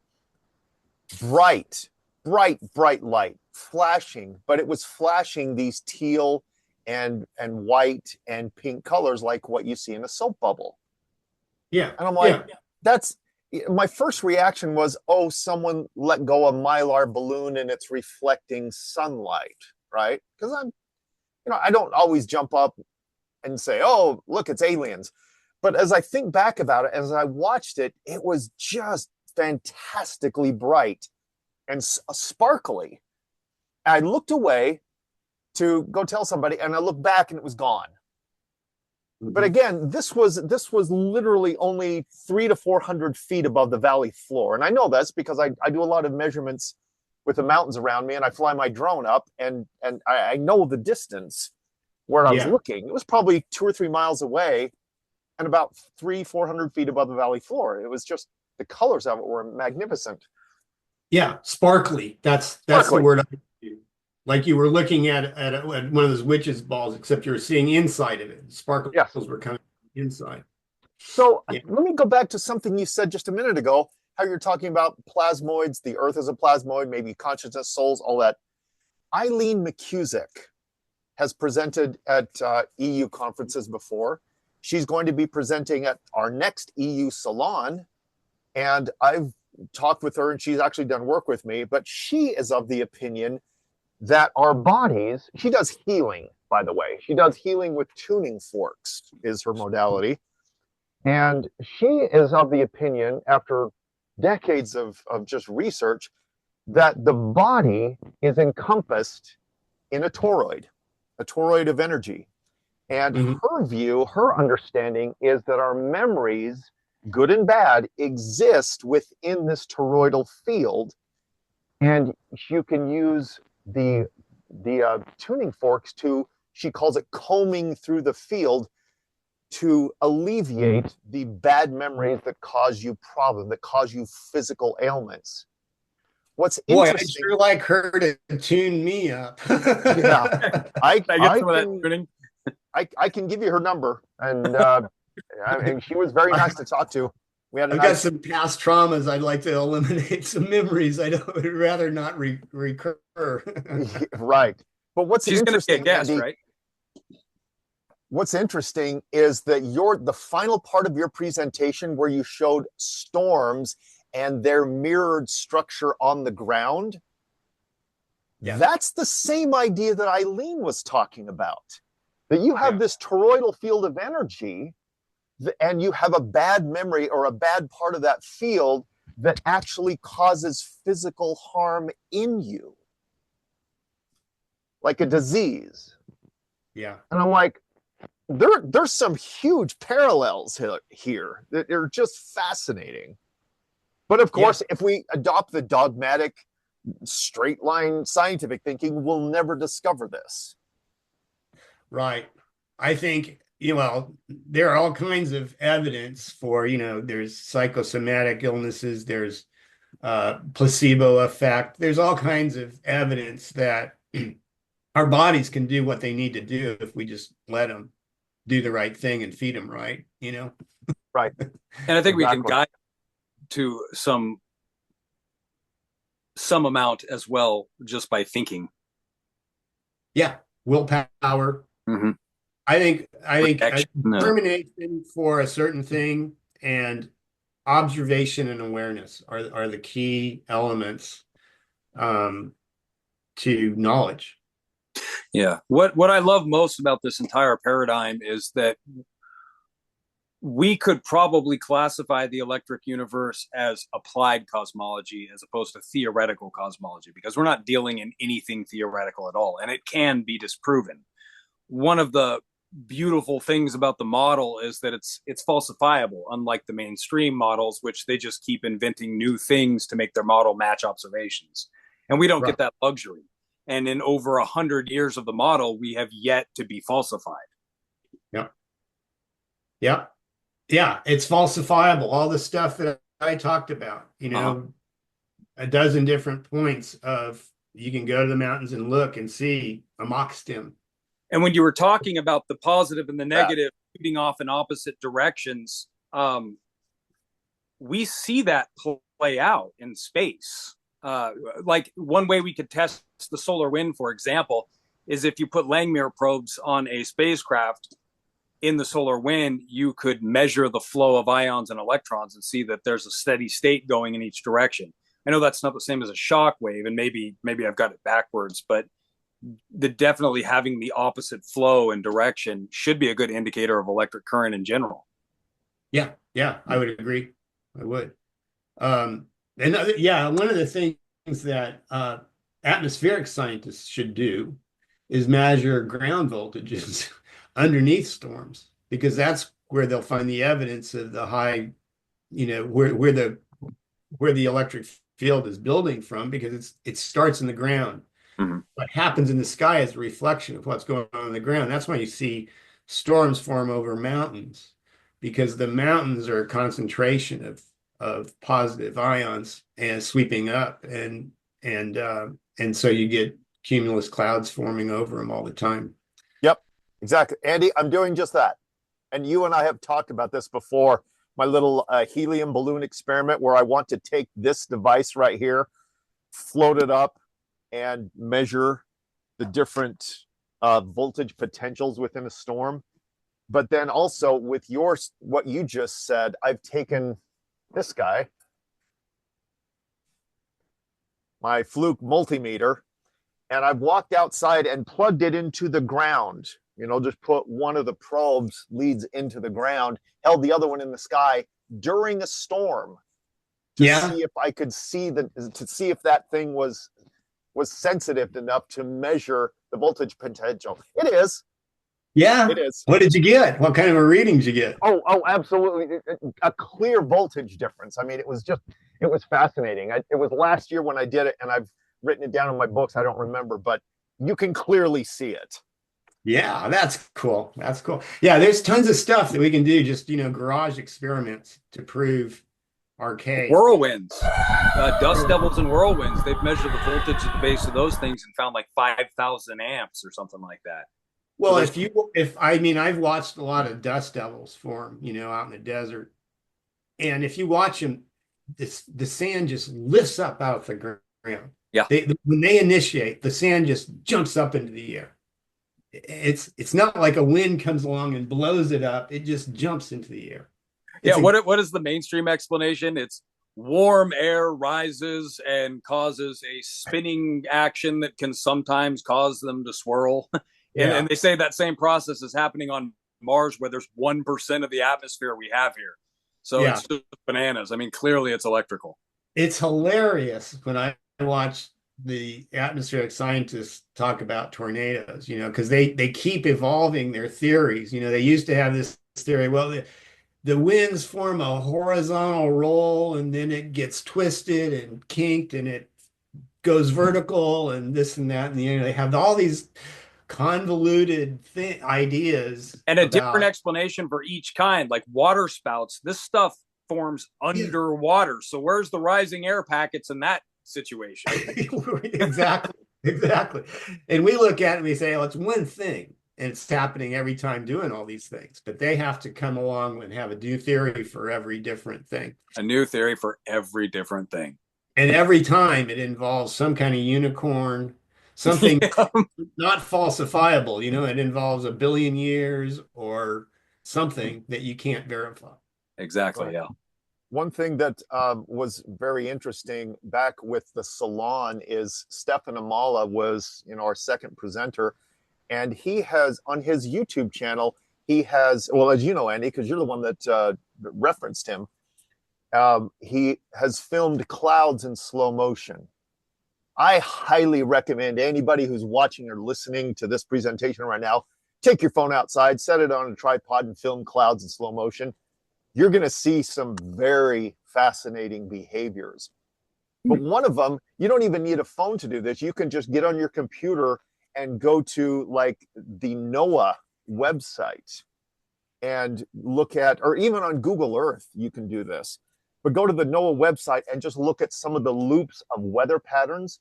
You will see some of the things that you actually, Andy, that you referenced in your presentation, and that is standing waves in the atmosphere. You will see clouds, and I've seen this before. I just saw this like last week. You'll see the weather, the clouds flow over a part of the United States, whatever part the satellite's looking at, and you will see that they will hit a bump. And then they'll disappear, and then they'll rise up and hit another bump. And the clouds will move past this bump. Mm-hmm. So the bump is staying there. And the bumps, what you come to realize when you look at it, is a standing wave of energy in the atmosphere that the clouds are moving through. And they did exactly what the Chevrolet's meteor did. They will condensate. Condensation will happen when they hit these standing waves. It's not the clouds are causing the standing waves. The standing waves are already there. Yeah, they're tied to the earth. They're tied to the earth. Yeah. They're already there. And the clouds reveal it, just like what your Chevrolet's meteor shot did. Yeah. If there was a pressure wave, it was there, and the condensation is what revealed it. Just Wow. looking at clouds, looking at storms form, but also looking at cirrus clouds. I mean, cirrus, you can see the electrical patterns. You can see the orthogonal patterns of electromagnetism everywhere, and you can see capacitance forming and induction forming. And it's just, you see it in action. And so I cloud watch all the time, and I have tons of film and still photos of clouds, because whenever I see a cool formation, I snap a picture. I do too. The problem is they hardly ever come out good because you can't capture the whole sky, and they never have the right lens on the camera at the right time. So it's tricky. Well, the other thing that I really noticed is that whenever we talk about electricity in the electric universe, we talk about Birkeland currents, we talk about the filamentary structure of Birkeland currents. Look at freaking clouds. Mm-hmm. There are so many clouds that are just filaments, and they're twisted pairs. They're twisted multiple pairs. Yeah. They're filamentary. Not all clouds are like that, which is fascinating. You've got the cumulus sheep cotton ball clouds, but a lot of clouds are filamentary. Or they'll form double. Especially the cirrus clouds, the high cirrus ice crystal clouds form that with filamentary. And that is the more positive nature of the plasma, because the ice is surface charge, positive charge flows on the surface of ice. Water is dipolar, but it tends to pick up a negative charge. It'll collect additional electrons.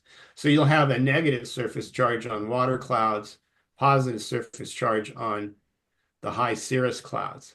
And their formations are completely different. The lower clouds form bulky packages, cumulus packs of clouds that look like tetrahedrons. When they're well formed, they're in the shape of a big wedge kind of shape. And the cirrus clouds filament. And you'll notice that the cirrus clouds, they'll filament and they go so far and then they turn 90 degrees. In the horsetail, the classic horsetail formation, that 90-degree turn is electromagnetism. It's creating an orthogonal electric field once it reaches so far from its voltage source, it reaches a far field source and turns towards it. Is that the right? And that's magnetic induction taking over, switching from magnetic to electric induction as it does that. And so it always forms those 90-degree horsetails. You see them all over. What's interesting is you just said that water is negatively charged. That's exactly right. The work of Gerald Pollack verifies that, and others. It's not just Gerald. That when it's easy water is what it is. Yeah, and easy water is charged water, because everyone knows that water is neutral, except it's not. Whenever sunlight, specifically red wavelengths of light, hit water, it causes a separation in there, negative on one side, positive on the other, and it was dubbed easy water. So yes, are clouds electrically charged? Hell yes, they are. That's what Steve Smith was talking about with blood flowing through your veins as a vortex because of easy water. Yeah. Same thing. Yeah. So if you look at the interfaces of anything, surface tension, that's what that's that extra electron is in the surface tension of water that forms bubbles and drops. And so bubbles and drops are a key element of the formation of anything. Right. Cells, rocks, everything, nucleation occurs around surface tension a lot of times because you get an extra surface charge there. That's nuts. And also that's where double walls form, because you have an interface with the dielectric of any kind. Then if there's charge on one side, you're going to get a mirror image opposite charge on the other side. And so you automatically on a surface will create charge separation and capacitance. So that right there is freaking magic. I don't know how many people, scientists, PhDs I've talked to, I've said, what the hell? How does a double layer form? Because that's what you're describing. Yes. Where you've got one charge on one side, one charge on the other. You'd think that they would just go like this. But they don't. Yeah. They So don't. the dielectric property is the thing and how it interacts. And I think, our explanations and everything around electricity, I think, are a little bit off. We don't I agree. focus on the matter and the elements of the dielectric and how that works. We're missing some pieces here of how energy flows. I mean, That's what. Andy, that's exactly right. It would have to be. It would have to be the dielectric, Yeah. so that there are elements of the dielectric which attract one of the layers and repel the other ones, and vice versa. It would have to be. Yeah. I was So, stupid. I don't know why I didn't think about that before. so could that also explain gravity? One way I heard gravity explained, and I have no idea if this is nuts or not, but if you've got a Z pinch in the center of a planet, a plasmoid, uh, it's condensing the current toward the center, and the further it condenses in, the faster it spins, and then what happens is you get a ballooning effect where all the positive charge is forced to the outside by centrifugal force, and then it repels the electron to the inside, making the inside of the sphere negatively charged. So you've got this giant sphere of dipole electromagnetism for, I guess. Is that nuts, or does that sound somewhat? No, I don't fully agree with that model though. I don't even know if it's a model. It's something I heard somewhere. Oh, well, what I would look to is Hans Alfvén's model of a transformer Earth, where we're inducting current solar energy at the poles, basically creating the aurora, and that energy is being inducted into the Earth. So, so there's currents through the center of the Earth taking some kind of shape and form and creating the electromagnetic field. But so let's assume it's a plasmoid that's generated in the center of the Earth. Then there's an electric field inside the Earth and inside the sphere of the Earth, and there's an electric field outside the sphere of the Earth, outside the blue marble created by the solar system. Yeah. They're in opposition to each other, or they would be, and that makes the Earth an electret. An electret is a body that has an internal electric field. And so its internal electric field and the external electric field are in constant feedback. So the solar wind amps up, earthquakes amp up. The solar wind gets harder, volcanoes start spewing. That's the action reaction going on, as I understand it, because of the electret. And that electret is because the Earth is a spherical capacitor. The sphere and the layers of its capacitance. So energy inducts inside is transformed to a higher voltage, and then that voltage leaks out through the spherical capacitance formed by the planet. And in all likelihood, there's a hollow void in the center of the planet. Right. Or You know plasma. what? Something. That tie-in between the inductance from the sun causing earthquakes and volcanoes has always been a tricky one, because it's not necessarily a one-to-one correspondence. A lot of people have tried to use that as predictive, and it's not a one-to-one. But I think the reason why it's not a one-to-one is because the Earth naturally has its own discharging mechanisms. Yes. Which is... It does. We have thunderstorms and hurricanes. Exactly. That will, and of course, they're creating these massive gamma ray bursts that we don't even notice until a few years ago.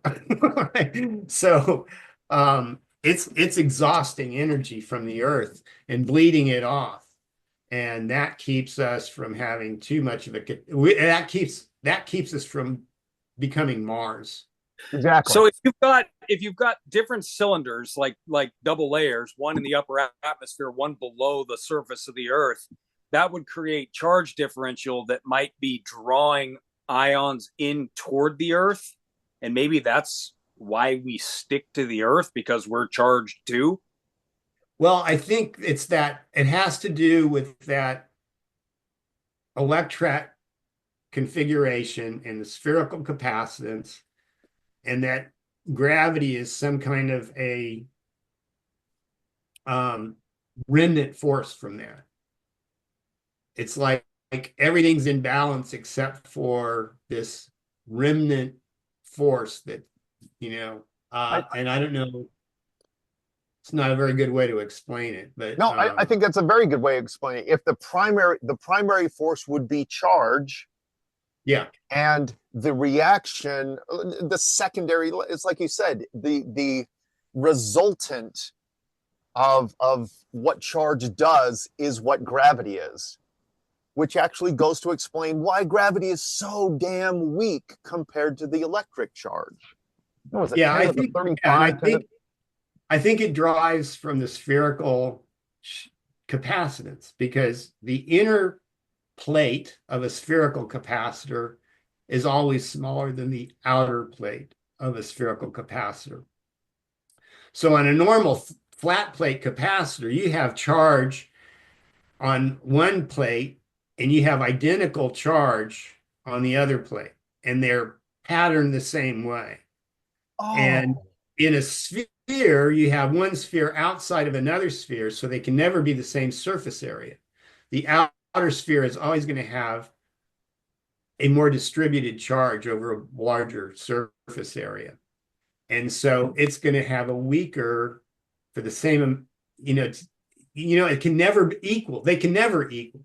And so you always have charge swimming around the outside trying to balance, and it's never equal. And that differential, I think, has to do with what causes gravity, I think. Right. I never even thought about this, because you could also say that inner sphere, the charge would be more dense.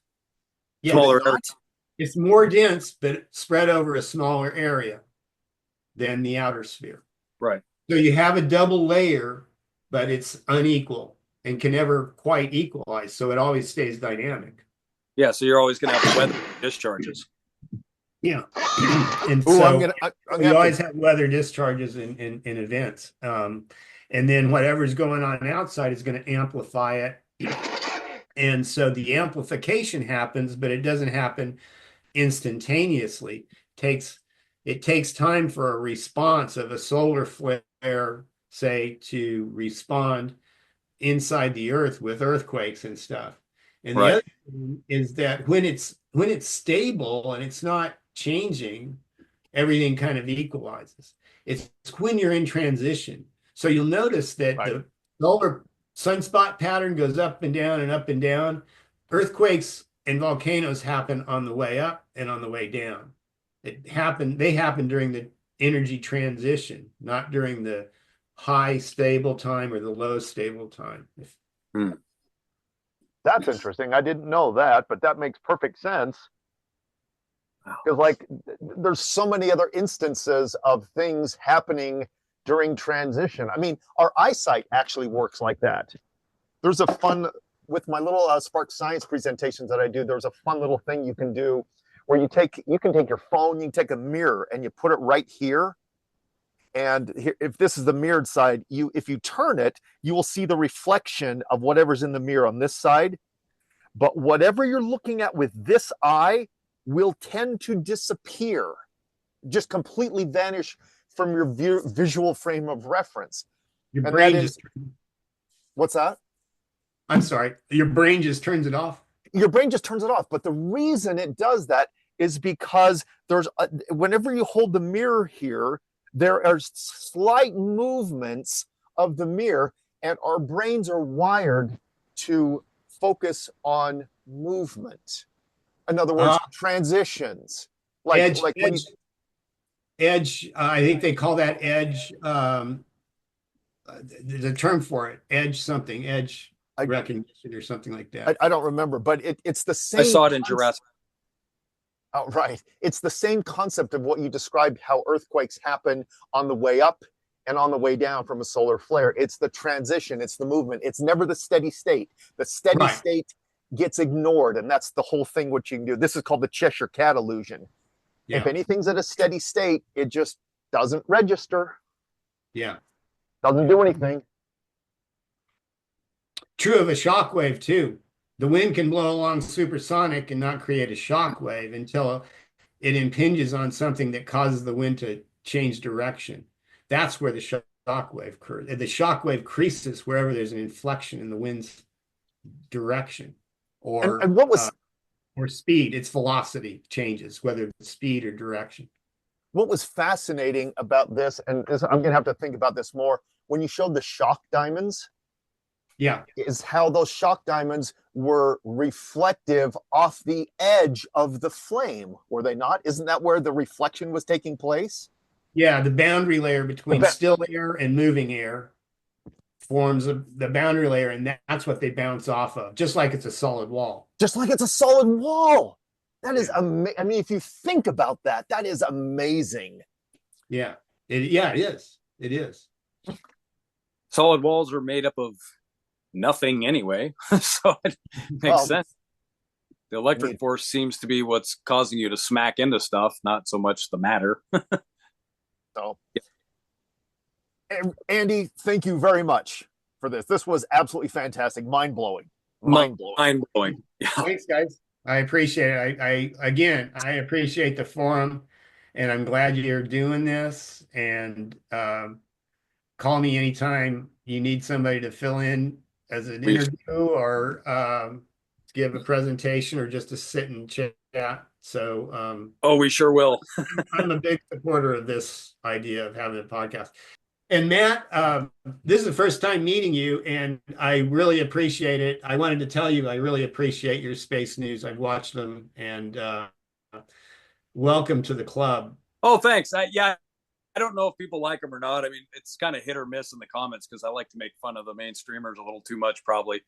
But, Walt did it all the time, and I'm of the opinion that we need to appeal to the masses, not the experts, because we're getting nowhere with the experts. That's totally right. And I agree with you. I have to hold my tongue, obviously. I don't say everything I would like to say, but I've been pretty critical. And then I get comments back that says, well, you're being very nasty. And I'm kind of like, so what? It's just, if it's funny. If you're catching flack, and you're over the target.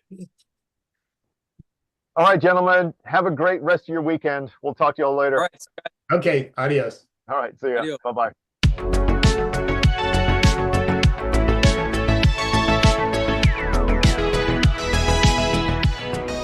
Thanks for listening to the Brainstorm with Sparks and Finn.